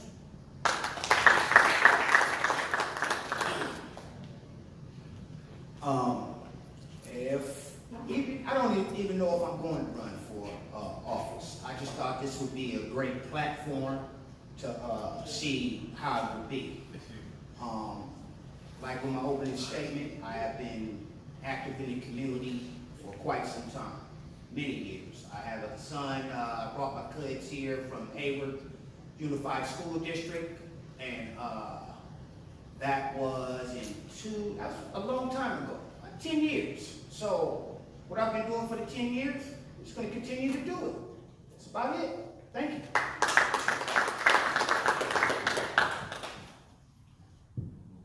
I don't get elected, I'm just gonna stay active. I'm a firm believer in actions, speaking louder than words. I say recently, I've probably been on everybody's TV screens, you know, just pushing for the city. Not only trying to beautify it, but trying to, you know, create equality in regards to each district, especially the deprived districts. I believe that, you know, you can't be a sore loser. You have to understand that, you know, there was probably a better candidate out there. There was, you know, needs that need to be met. That the community felt that another candidate would be able to meet, and you just gotta, you know, keep on going and keep on striving. You can't give up, and you know, that's how I feel. And you just gotta keep going and understand that your actions will dictate if you get into office or not. You have to act on what you say. It's not all about words. Thank you. If I don't make it in, I hope that it's because I lost to Mr. Platzer so that I can spend my time supporting the broadband initiative.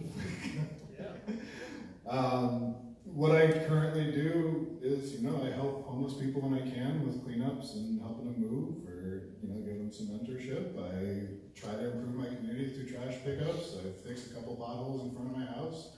But these are just things that, you know, people can do every day, and running for council doesn't really have an impact on that. In terms of civic engagement, some of you may have seen the Eyes on Vallejo Facebook group or YouTube channel. What I've been doing is uploading all the city meetings to YouTube and then actually tagging them out when certain things happen so that they're a little bit more digestible by the public. Also just sort of raising, you know, the business of the city into what we're doing. If I'm not campaigning and if I'm not running for council, I'll have 20 to 40 hours a week free. I'll probably end up starting a manufacturing business on my own. Yeah. Well, that's outstanding. Well, I'll just be home rubbing my pretty wife's feet.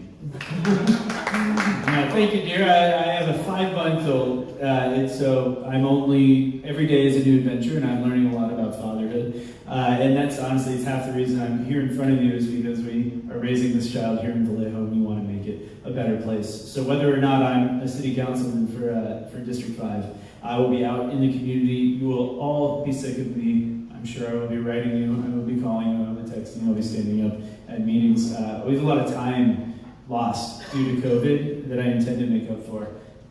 Thank you. Okay. One thing with this, and again, it takes a lot of courage to come out here, and especially what we're going to do now. As you probably see in a lot of forums, they don't allow the participation of the audience, unless it's Jerry Springer, right? So this is a formal, respectable, and I hope we create it like, let me start over. Our whole goal was to create an environment that would give like a professional setting to these guys and gals, and get them used to like, hey, you know what, if this is the career I'm gonna take, this is a great way to start off, to get them in the big time. It wasn't like just some little chair set up or nothing like this. We really put a lot of time in making this a quality setting for the candidates and for you as a resident. And so I'm now going to quit stalling, because I'm allowing you guys to get your questions ready. Who would like to be the first question to ask our candidates? I have a question. Will the audience be involved? So I have a question for you, sir. Will the audience be asking specific candidates specific questions, or is it just for free-for-all? Thank you, sir. I'm going to let the audience choose on that. Or can we volunteer to answer it? If someone asks a question, can we say, hey? Let's go with that. Volunteer. You can direct your question to a particular candidate, or you can ask all the candidates whatever question you want. Candidates, just try to keep your answers short, so we can try to get everybody involved.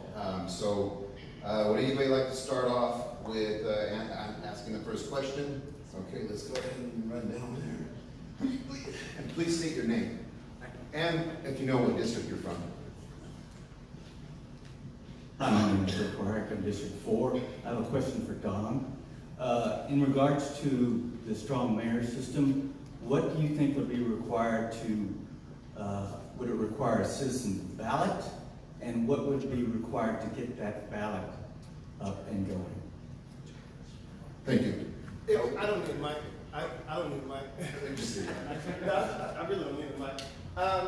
for me, I'm from Newark, New Jersey, so I came from a strong mayor system, and it would basically have to be a referendum, because we would have to change from the system we have right now to that system. And then, for me, the citizens literally can say, if the mayor's not working out, we can either do a recall, or we can vote him out of office. The system we have right now, the city manager is, you know, we're held hostage. Would any of our other candidates like to chime in? I personally, Speak up louder, Mike. you know, It'd be nice to have a strong mayor system, but as I started to develop a little bit more, and I started to understand why we have a manager council system. It does take away power from the city council, but we just have to ensure that whoever is our lead actually has the city's best interest in mind. You don't want a dictator in office. what is I'm sorry for interrupting you, but what is your understanding of why it works better? Why would work better? Like I said, I would just want to avoid having somebody in there who's just popular, who doesn't understand, how to run a city. City managers do, right? And that's what I'm saying. I'm starting to favor. Sorry for interrupting. I would actually support emergency declarations that would allow the city council and mayor to wrest power from the city manager immediately. That is an unuseful criteria. I would also be strongly supportive of a ballot initiative that would return us to a strong mayor system. I think that Vallejo did have problems in the past with a strong mayor system with corruption, but that time is over. Those interests are gone, and we have district elections to help hold the city council accountable. And once again, piggyback on that, you asked what the benefits of a strong mayor system are. I think you can look no further than this is the rare time there was real overlap between national politics and local politics. Congress is a nightmare. They can't pass anything. I mean, this most recent Congress has actually been relatively productive. That's only because the bar is so gosh darn low. What happens is executive orders, right? Whether it's Donald Trump or Joe Biden now.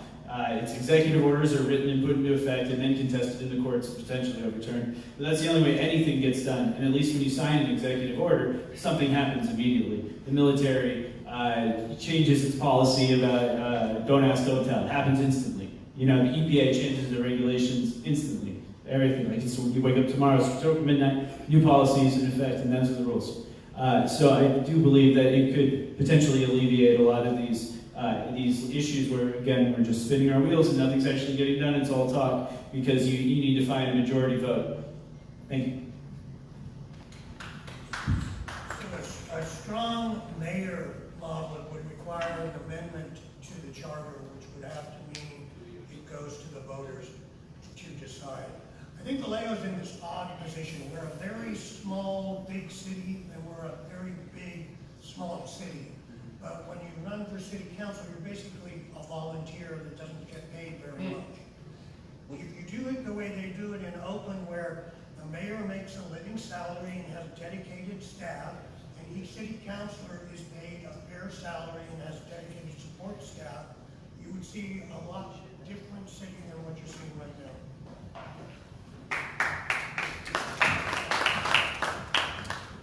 Again, thank you for the question. I strongly support the mayor having a stronger stance. Since I've lived in Vallejo, I definitely found it very strange that the city manager is pretty much the top shot caller. It seems like city council is the mayor is just another council member. Yep. That's simply what it is. And it is sad because his title and his role it should be more beneficial and it should be held to a higher standard. I did want to add, we could try a hybrid model as well. Yeah, totally. I just wanted to add, we could try a hybrid model as well, where manager and the mayor share powers. So if that came up and I was sitting on city council, what I would basically go by is the will of the people. What do the people want? And how would it best benefit the city as a whole? Not just currently, but also in the long run. When I am out of office, how will that continue on? Or will it revert back to the same thing? And if I believe that, or the people believe that is the situation that may happen, that one day you look up, as soon as you look up, you see your tail pointing right here in front of your face, and you're just going back around in a circle again. So that's something that I would have to put a lot more thought into and really know the logistics of doing something like that. Thank you, gentlemen. Thank you for the questions. Okay, let's go out to the audience. Go ahead and please state your name, sir. My name is Calvin Harrell. One of the elephants in the room that continues to exist and has existed for a very long time is the compensatory level, which you spoke of. The compensatory level for council members. It is an embarrassment, quite honestly, to ask anyone on a volunteer basis even to read $2,000 pages worth of documentation for a meeting that's 4 days away. That's the most absurd thing. The amount that council members are currently paid is an amount that wouldn't pay daycare for the number of hours that they're involved with city governance. I have found it strange, beyond my comprehension, that there has not been a motion by a sitting council member to challenge the existing compensation. I think it's done because many in the community would say they get paid. Why should they be paid? Which again is one of those absurd concepts. You want the best, yet you don't want to pay for the best. So I can put this thing and then I can get your feedback on it. I believe that we've changed to a district election system under threat of a lawsuit. That change was made rather quickly, and we've gone through that exercise. I would submit to you that the compensatory program that's been established within the charter is a discriminatory compensatory program. An individual must have independent wealth or independent finance and independent wealth of time. Those two components not existing means that the vast majority of this society, this community, cannot ever consider being an elected official, because who can afford to do it unless they're retired, which means you have elderly people more than you have young people, which means they have to be business owners. Well, we know how many people are actually business owners that have time that they could give up. And they have to have, or whatever you want to say, we can go down the list. But what is it, why is it that no one has ever done it? And would you be willing to do it, challenge it, even outside of a strong mayoral condition or a strong council position? Would you be willing to bring that forth if you were elected?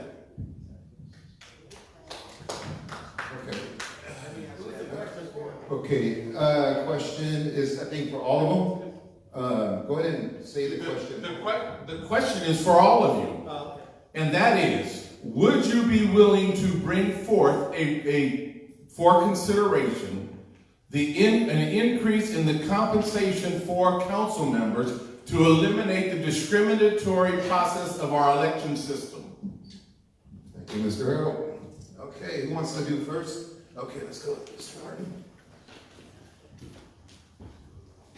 That is answer simple. The answer would be yes. Because if you are paying somebody, if a person has a choice, well, am I going to volunteer on city council, or I'm going to make sure I meet this client so I can pay my bills next month, they're probably going to have more interest in paying the client. So talk about paying city councilmen a living wage for what they do or more? Sure, I'm for it. I'd like to echo that, except I'd like to keep it short and sweet. You gotta buy time, and that's, you just gotta buy time. So, of course, I would want to push having city council actually get paid for their work, because it's a full-time job. Calvin, I think you nailed it exactly right. I'm only recently fortunate enough to be able to afford this kind of endeavor. And also I'm very lucky in that my job involves a lot of travel, so they have me working remote because I have to go down to factories and facilities all over the country. That has given me enough free time, so I am unique in that position, especially for my age. I would support such a measure, but morally I would need that sort of measure to come into effect only after my first term. I would not feel comfortable voting to raise my own salary in that way, because the deal I'm making with the voters is I'm doing this job for you this term. If we want to talk about next term, then I definitely support that, because you've got it exactly right. There are women, there are other people in this community that could do this job but don't have the time and money because women stay home with the kids. I've actually talked to them. I've talked to women smarter than me and more thoughtful and more able. Exactly. I'll tell you, when I'm on council, my wife will be home with our 10-year-old daughter watching me on TV.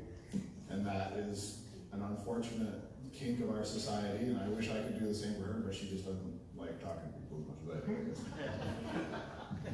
Yeah, right, Jared, do you want to step up? Yeah, you're not wrong. If there is ever one thing that is historically unpopular, it's when Congress gives themselves a pay raise, right? So I think you just answered the question as to why people are just afraid to do it. However, I haven't polled the current council, and so I don't know what their opinions are, but I would wager it's mostly that. It's that it's cool, and I'm just gonna, now that I have the power to do so, I'm gonna give myself, an extra however many grand a year, whatever, right? However, you make a very valid point about how it's such a disqualifier. And also, it's not lost on me. A big part of the reason that I'm here is with the knowledge that I'm still going to pay attention to my day job, and that they will make steps to accommodate what I'm doing on the city council. However, I also have bills to pay, and I have to do my job, right? So, I would absolutely be splitting time. You're not wrong. It's a great idea if the citizenry will support it and not immediately throw you out of office for doing so. We do have to see what the polling was like, I'm sure, to get the actual members of city council right now on board. But I would support it on day one. I love the idea. Thank you.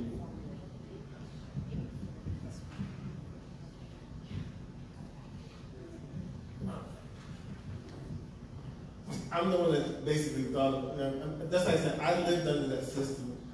There isn't a problem of popularity, like they were saying, but the main reason we got term limits is because the mayor, who was a woman, was so popular. I don't think there was anything wrong with her being the mayor. It was just like, we can't get her out of office, so we're just going to do term limits. If you have a paid staff, like I was speaking earlier, you won't get an answer machine when you call City Hall. I mean, how many of us tried to reach our city council person and have not? So the strong mayor system is going to give us a mayor that's going to have staff to answer the phone. It's going to give us district leaders that can have staff to answer the phone, and we're going to have a more responsible system that our citizens can now expect results. And I think that's what we're all looking for, is stop being sick and tired. Thank you for the question, Calvin. I would strongly support a pay raise, but I would also think about it in many different aspects. We need to look at all the neighboring counties, we need to look at all the neighboring cities, and figure out what is actually happening with the different pay rates among each city. Say Sassoon City is getting, its council member is over there making $30,000. What makes them that different from us, other than maybe community resources or private donors or something? I honestly don't know. But we definitely need to just think about it. There's different ways to approach it. I would definitely, agree that we need to be paid more for, or the current city staff, they need to be paid more than city council members, at least, because, like you said, they are volunteering time. Just that city council meeting itself, just that Tuesday itself, is probably worth some big money. They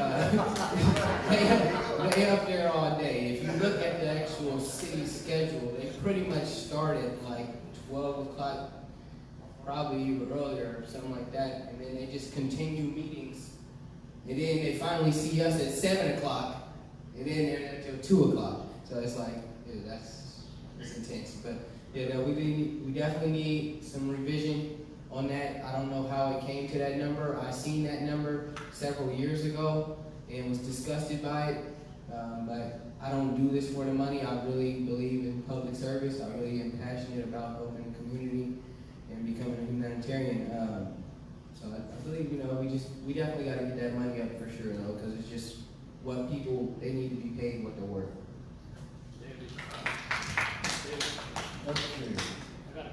Okay, one last question, and then after this, we're gonna go ahead and let the candidates have like 30 seconds to wrap up. Oh, we got two more questions?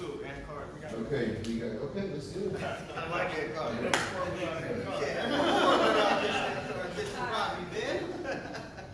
Name and question. Hi, everyone. I think a lot of people know me. My name's Ann Carr. I'm from District 4. And a comment and then a question. So until the most recent raises to Vallejo employees, 72% of the general fund went to police and fire, yet we don't have enough police officers on the street, according to everybody. We don't have enough employees. We lack the services to get our streets filled unless we have people like the pothole brigade taking things on. So it's a two-part question. Is the split between police, fire, and the rest of city services the right split? And if not, what would you do to improve services across the board? Okay, so question, two-part question. Are the resources that are currently spent on police and fire at the right level? And the second one is, how would you increase resources to other departments? Thank you. Thank you. Who would like to go first? Okay, we'll go with Chris, who got his hand up first. All right, and then you guys just go ahead and pass it around. Okay, so I mean, it's a really good question. And when they tell you that the budget is structurally balanced, it's really odd that they always have to modify a balanced budget with the word structural. Because the game that's being played at City Hall is there's budget for 121 police officers, but there are only 96 presently on the force. So those 25 open positions are money that they can then use to plug the holes in other budget areas. The other thing I want to point out in the second part of your question is, how do you create more efficiencies with your city employees and the services that you come to expect from your city government? Well, what this 2-year social experiment has taught us, that we can get things done as long as we have the connectivity to do it from anyone on the internet, which should tell you right there that you just removed geography from the equation for attracting talent to the city. And if you do what most tech companies are doing, which is to say, you don't have to commute every day and waste 2 hours of your life. If you want to stay home and get your job done remotely, you have the option of doing that. Google has a program where if you live within more than 25 miles away from Google headquarters and you choose to work remotely, you take a 20% salary cut. So there are ways to create efficiencies and improvements by using technology. And the police question is a really tough one because, quite frankly, I don't think you can get paid enough to be a cop, just what you're expected to do. So that's my answer. Okay, I've heard this question asked somewhere before, so I'm going to try to answer both parts of your question running through at one time. I think that in not just our community, in all our communities, and I'm going to say our police officers have too many hats. They have to be mental health, they have to be counselors, sometimes they have to be triage, and they have to be police officers, protecting servants. And wearing so many hats, it takes away from the crime part of the police work. So in order to get some of that money away from the police budget, you have to have somebody who's going to take those hats away from the police officer, put the hats on so the police officer can do what he's supposed to do, be a police officer. That's the way I would do it.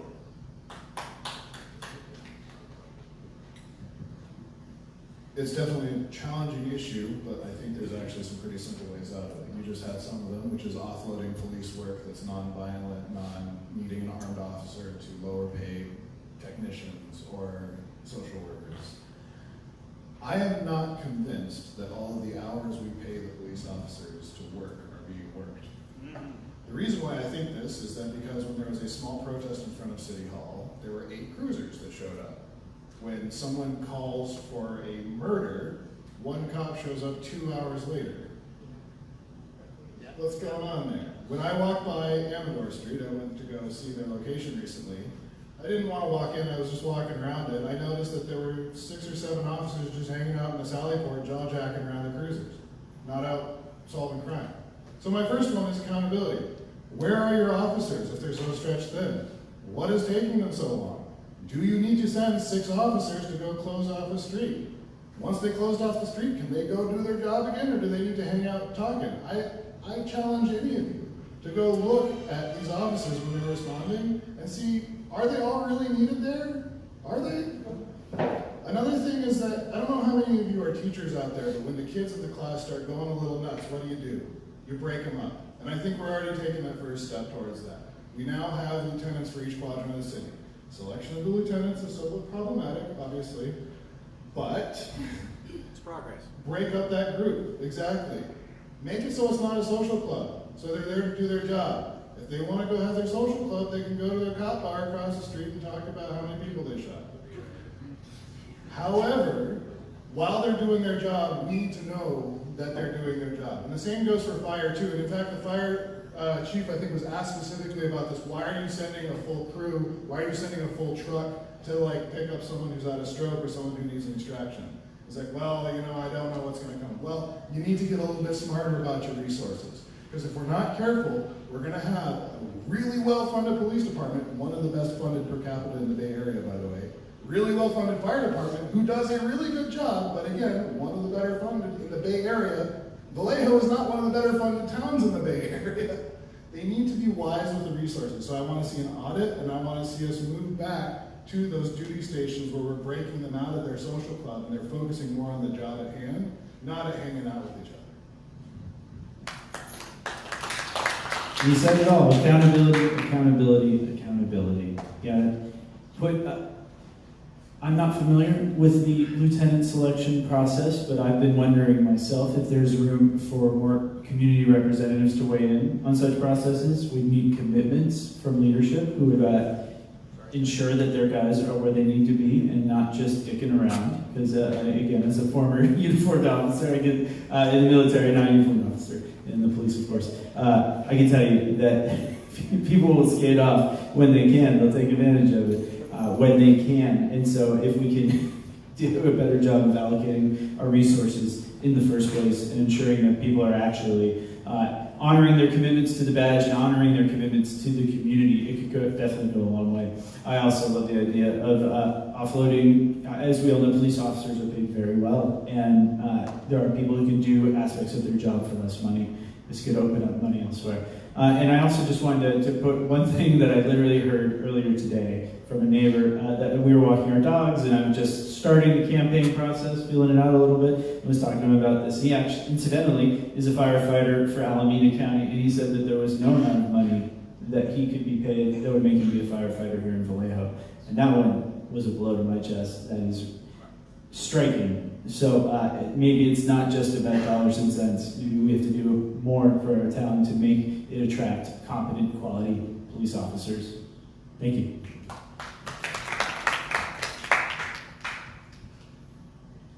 I think the only answer is fund reallocation. I believe that the youth, the unhoused community, and I'd say, the youth unhoused community, we need to also focus on making the lives of the police officers a little, a little less rigorous, a little less hard. Focusing on those things, especially mental health, will, ultimately, make it to where our community is safer, in my opinion. So, fund reallocation.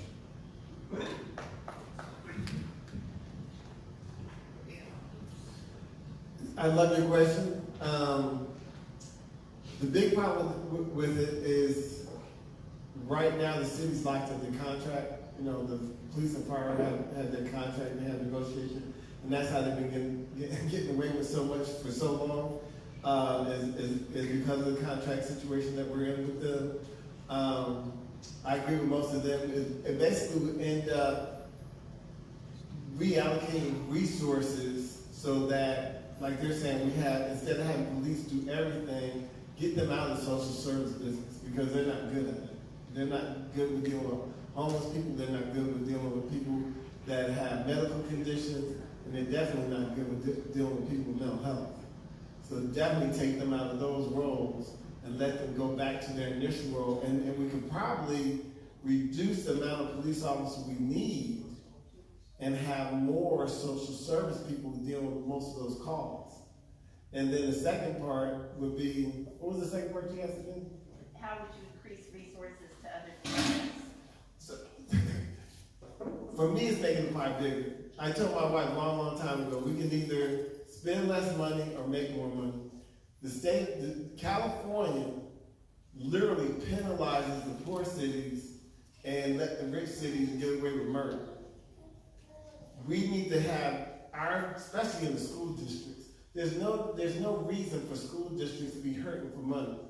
We need to get more the staff, because there's tons of money out here. The staff really needs to be focused more not on economic development, but getting our fair share of resources from the state, from the federal government, and stop begging from telling us what they don't have and getting what we need.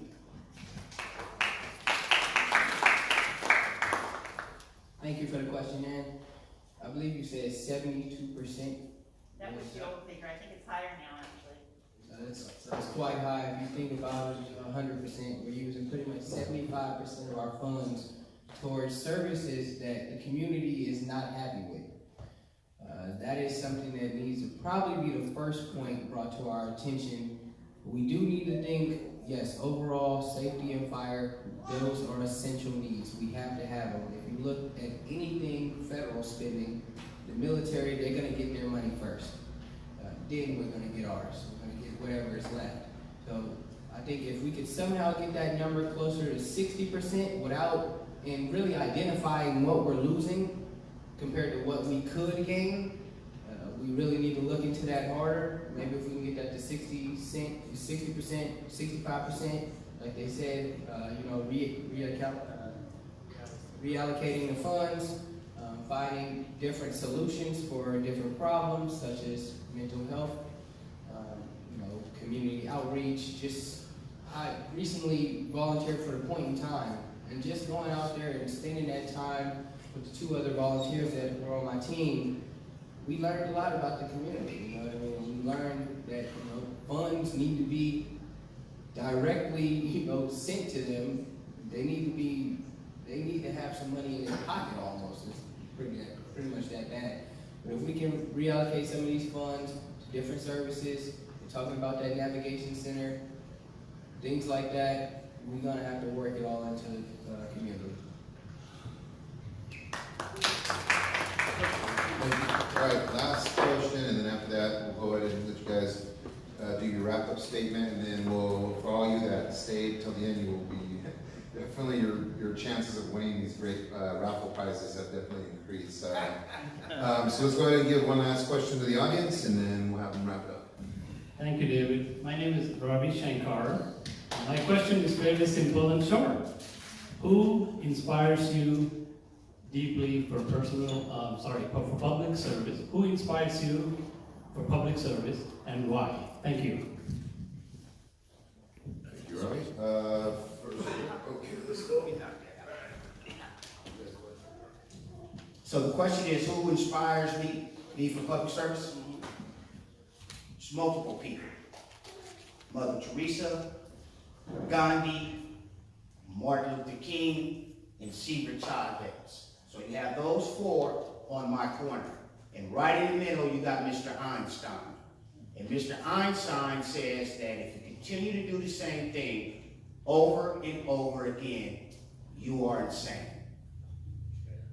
So we as a city, as a community, with Einstein telling Mr. King, Mr. Chavez, Miss Teresa, and Mr. Gandhi. Tell the community to quit doing the same thing because you're going to end up in the same place. So that's what inspires me, and that's how they inspire me.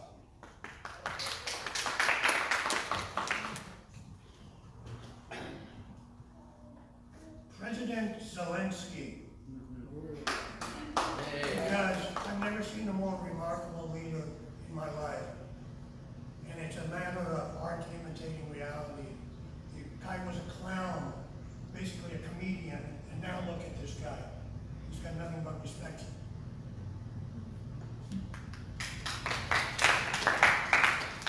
For me, it was my father. My father had a 6th grade education. He was born in the South. He lived through Jim Crow. He was born in 1921. Lived through a lot. And he ended up becoming the campaign manager for the mayor of the city of Newark. I got to see Ellen Kennedy come to my house in New Jersey. And I sat there and I said, this man had nothing. His father was a sheriff. And I got Ellen Kennedy in my backyard. One of the richest, most powerful families in the United States. And he got my mother, he had us do stuff. He would say, hey, you're gonna do this. I was a district leader in New Jersey. My mother was a district leader. But he would always push us to do more. He became a businessman, he was a barber. And all of us, except for one sibling, owned our own businesses. He was the one that told me to go into real estate when I was 22 years old. He said, you make a good real estate agent. I looked at him like he was crazy. I was like, what? And my mother, same thing. Her father was a sharecropper, and she ended up being a school teacher for 40 years. So when you see people come from nothing and make a life for their family and give back to the community, it's in every one of my brothers and sisters. We always, since we were small kids, have always given back. Thank you for your question, Robbie. So something that's actually inspired me, my main goal that I've proclaimed for myself is to be the first African-American governor of California. This is something that I've been striving for since I was 17 years old, really about 16, honestly. It's something that I prepare for every day, something that I look forward to. I really embrace it. I really feel the passion for public service is something that really just energizes me, honestly. I really feel like it's almost a calling until God tells me something else. But actually the first person that really, just keeping it real with everybody, the first person that really inspired me to run was, I was very young, but Arnold Schwarzenegger was a California, he ran for governor. And I found that to be so strange. I was just like thrown off by it. I've been watching him in these movies and all this stuff all these years. And I just found it to be so strange, but it also gave me the thought process that, Dwight, you can do that. For some reason, it gave me that motivation. I'm not sure why. I have no connection with him. I'm not a bodybuilder. I don't star in movies or nothing. I'm nowhere near his stature. But it gave me the motivation. It gave me the thoughtfulness that, hey, you can actually make a difference. And you got to start big, dream big.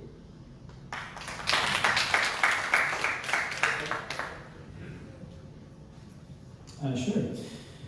So, this is a great question because I've never really given it a lot of thought as to who specifically inspires me to public service. So I can tell you people who inspire me in general. It's a lengthy list. But, when it comes to community service, the first person that came to mind, you mentioned Arnold Schwarzenegger, and incidentally, I was thinking of Governor Jerry Brown, who put himself through college, put himself through law school, and became governor of California in the 70s and got us through those dismal stagflation years, right? And he stepped down from office, went away, and then, boom, enormous fiscal crisis, 2008, the financial crisis on top of the California fiscal crisis, and our grossly imbalanced budget. And Governor Brown answered the call again. He he said, I have a lot to offer. I'm not done yet. I'm in my 70s, but I have something that I can contribute here. I have experience in this field, and I've always found that admirable. And so he did his non-consecutive terms, and I've always admired him for that. Another community leader that I enjoy, so I consider myself fairly progressive, but I do enjoy reading especially the anti-Trump Republicans. I find them very fascinating, the people who just feel like they're people without a party. And one of them is David Brooks. He's a New York Times columnist, he's a journalist, and he's constantly preaching the essence and the importance of community, having strong social ties to the people around you, regardless of their backgrounds. I think his work in this field is really strong. I can't recommend the book Social Animal enough. And then finally, I would just say my son, who has disappeared, probably having his diaper changed at this very moment. But he's 5 months old. As I mentioned, I really would like to put him in public schools. You know, I don't know that we can pay for private school anyway, but I want to create a better Vallejo for him. Thank you. In terms of who inspires me personally, it's a broad collection of the partial personalities of nerds. Some people you've probably never even heard of that I've met individually. It's difficult to choose and name any one person because I think something that's been revealed is that with our modern information age is that people are complex and will disappoint you, and it'd be hard to say wholly one person would be perfect for that. In terms of who's inspiring this campaign, there's 3 people that I think I could call out that would sort of wrap it up well. The first would be Victor Berger, elected in Wisconsin in 1886. He was responsible for bringing massive amounts of infrastructure development to his community, to his state, and building Wisconsin into what it became. A lot of people probably would have joined against that because of his political leanings. He was a socialist, but he stood up for his community and he built his community, and I think that's really important. The next one would be Lyndon Baines Johnson. He built a lot of bridges. He saw that it was his responsibility to go out and talk to America, to understand America, and to tie the races together that were so separate at that time. At the same time, he was confronted with a war, how to keep the country together through the Vietnam War, how to deal with the fallout in the 70s, the economic fallout that was real, as we were seeing the war economy come down and the information economy come up. The last one, Alexandria Ocasio-Cortez. She showed us what community engagement looks like. She showed us what being honest looks like, what being open, and that real people can become real politicians. And also, I used to be a bartender.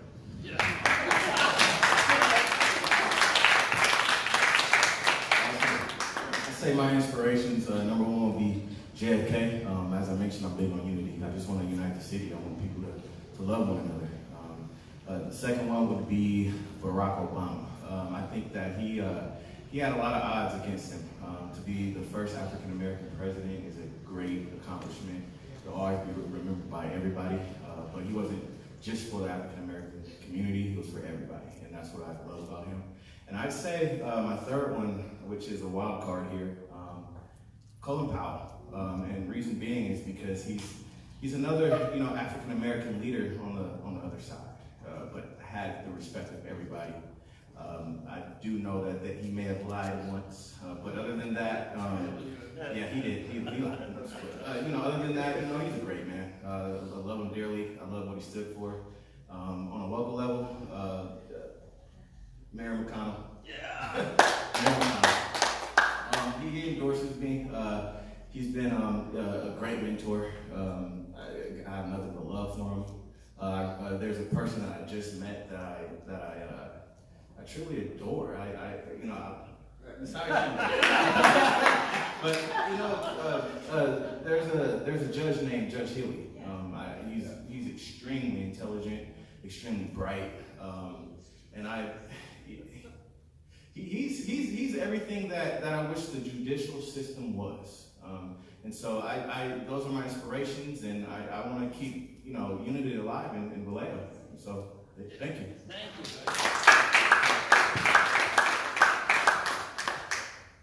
If you're asking my inspiration, it's all of you, and the scenery in this city, and the bright minds that live here. And so if you were to ask me what inspires me, it's this. And so I really thank you guys, you candidates, for coming out, residents, and I'm going to go ahead and let them give 30 seconds, just real quick, whatever you want to say to the public, and then after that we'll do the fundraiser, and then thank you all for joining. Thank you, David. Thank you, Jackie. Thank everybody for hosting this event. I'm thankful for the community to come out and have this outreach and have this conversation with us, asking us these questions. It's very important and very vital that you get to know who your candidate is. If you're not registered, I highly doubt y'all not registered here. But if you're not registered, get registered to vote. You're gonna hear that a lot from me. And if you're somebody in your household is not registered, get them registered to vote. We need to be ready. Miss Sharon Henry, I want to give her a shout out real quick. The people who are here, we need to make this change to Solano County DA. It has to happen.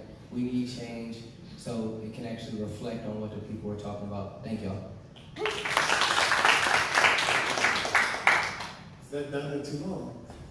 Ditto on that. I'm also campaigning for Mrs. Henry for DA. The DA basically let us down. She's getting her out of office is one of my campaign platforms. I will be walking for Ms. Henry. And I want to thank everybody. I want to thank you for having us here today. It was refreshing, and I really enjoyed the questions, and thank you for having us.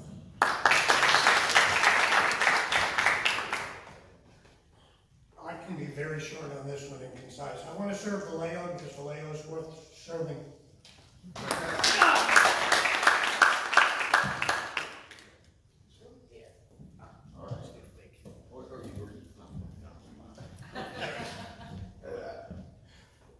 Like I said before, I appreciate everybody for coming. Appreciate Jackie. Appreciate Dave. I appreciate everybody in the audience that stayed attentive. I appreciate Ann Carr. Got so much love for you. Like I said, I think you're the political Bible, Vallejo. You know, honestly, I'm glad that we can all come here and just be united. You know, it doesn't matter who wins up here. We're all winners if we, you know, decide to come together and fix this city, clean up this city. That's what it's all about. So, on that note, I'd like to just say thanks for coming out, and I really appreciate you guys. Thank you for your time, thank you for your effort, thank you for your attention.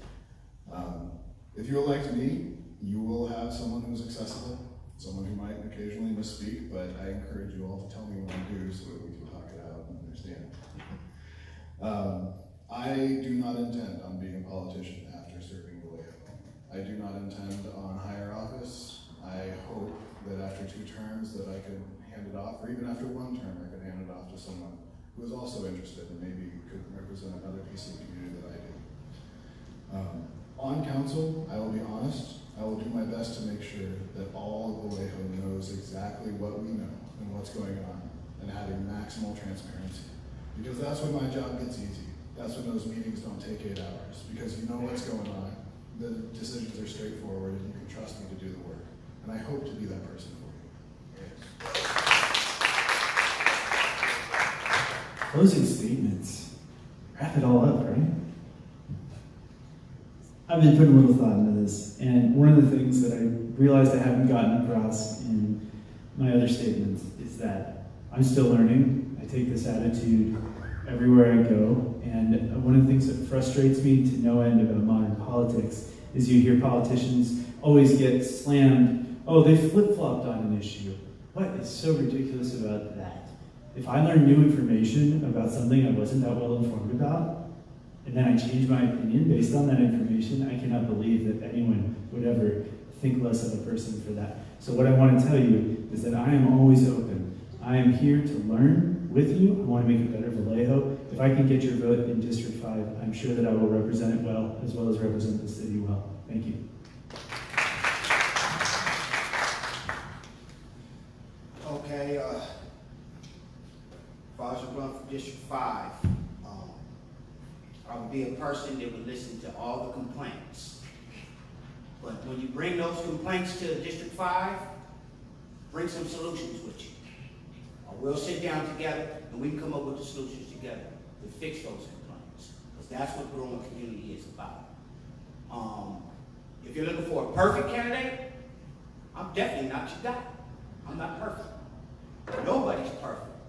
But if you're looking for the person to make solutions, to make our community as perfect and unite together as best we can, I'm your guy, Clarence for office, City 5, District 5. Thanks. All right, that wraps it up. Hey, if you candidates don't mind, if we can give a hand to the audience. Audience, a hand to the candidates.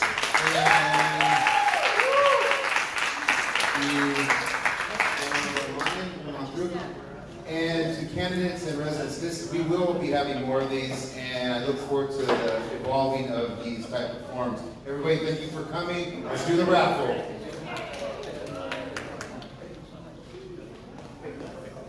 Okay, everybody, get your tickets out.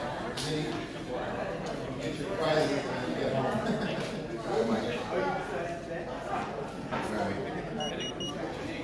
All right, everybody, here we go, raffle. Let's go, numbers 8, 3, 9, 5, 3, 0. And this is for the Machady's brown sugar treats, delights package. 8, 3, 9, 5, 3, 0. You are aware of coffee and cheese and managed brown sugar delights.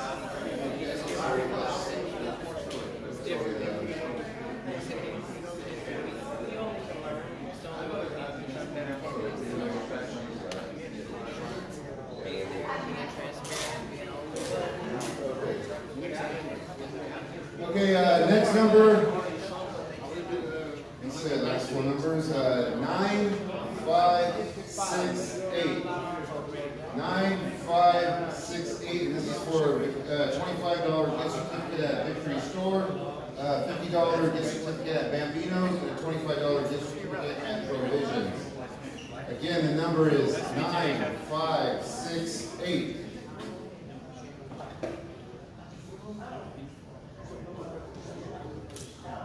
Nine, 5, 6, 8. Nobody?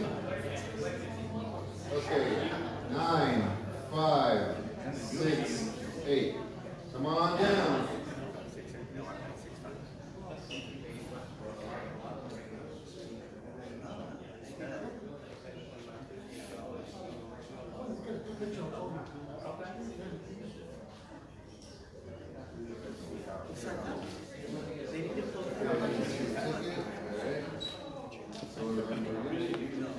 Come back at the end.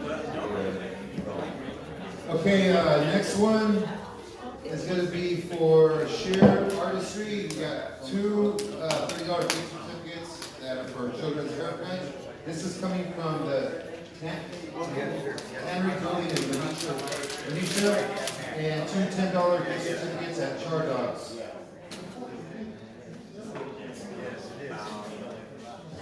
And before the candidates leave, they'd like to get a photo with everybody. Before the candidates leave, they'd like to get a photo. Next number coming up, 9, 5, 7, 9. 9, 5, 7, 9.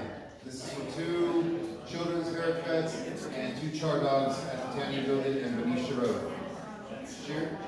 Share Artistry and Char Dog. 9, 5, 7, 9. Okay, and then again, we'll give it to everybody. Okay. Next raffle we're giving away is a gift certificate for a banner, a 2x6 gift certificate from Vallejo Graphics, $150 gift certificate, so you can maybe give your loved ones a banner. Number is 9632. 9632. 9632. Nobody? Okay. 9632. All right, going once. 9632.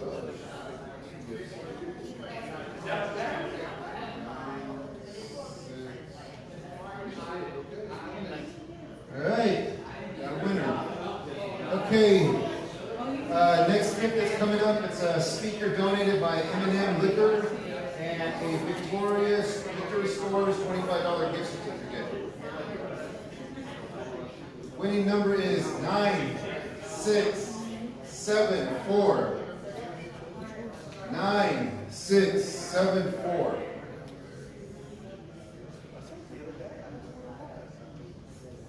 Nine, 6, 7, 4. I think I got it. Oh, you got it? Hey!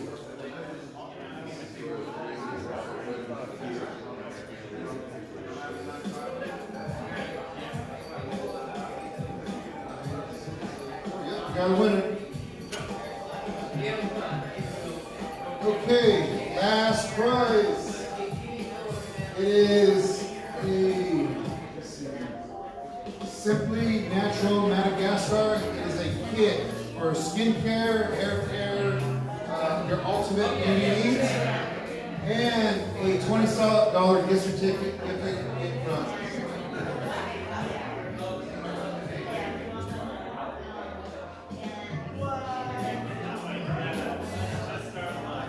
Alibi Bookshop, $27 gift certificate. Winning number is 9655. 9655.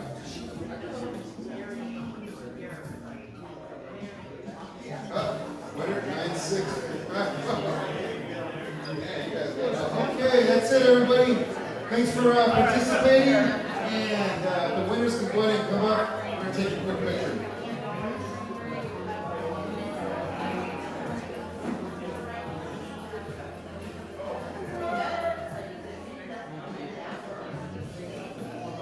Hey everybody, thanks for joining.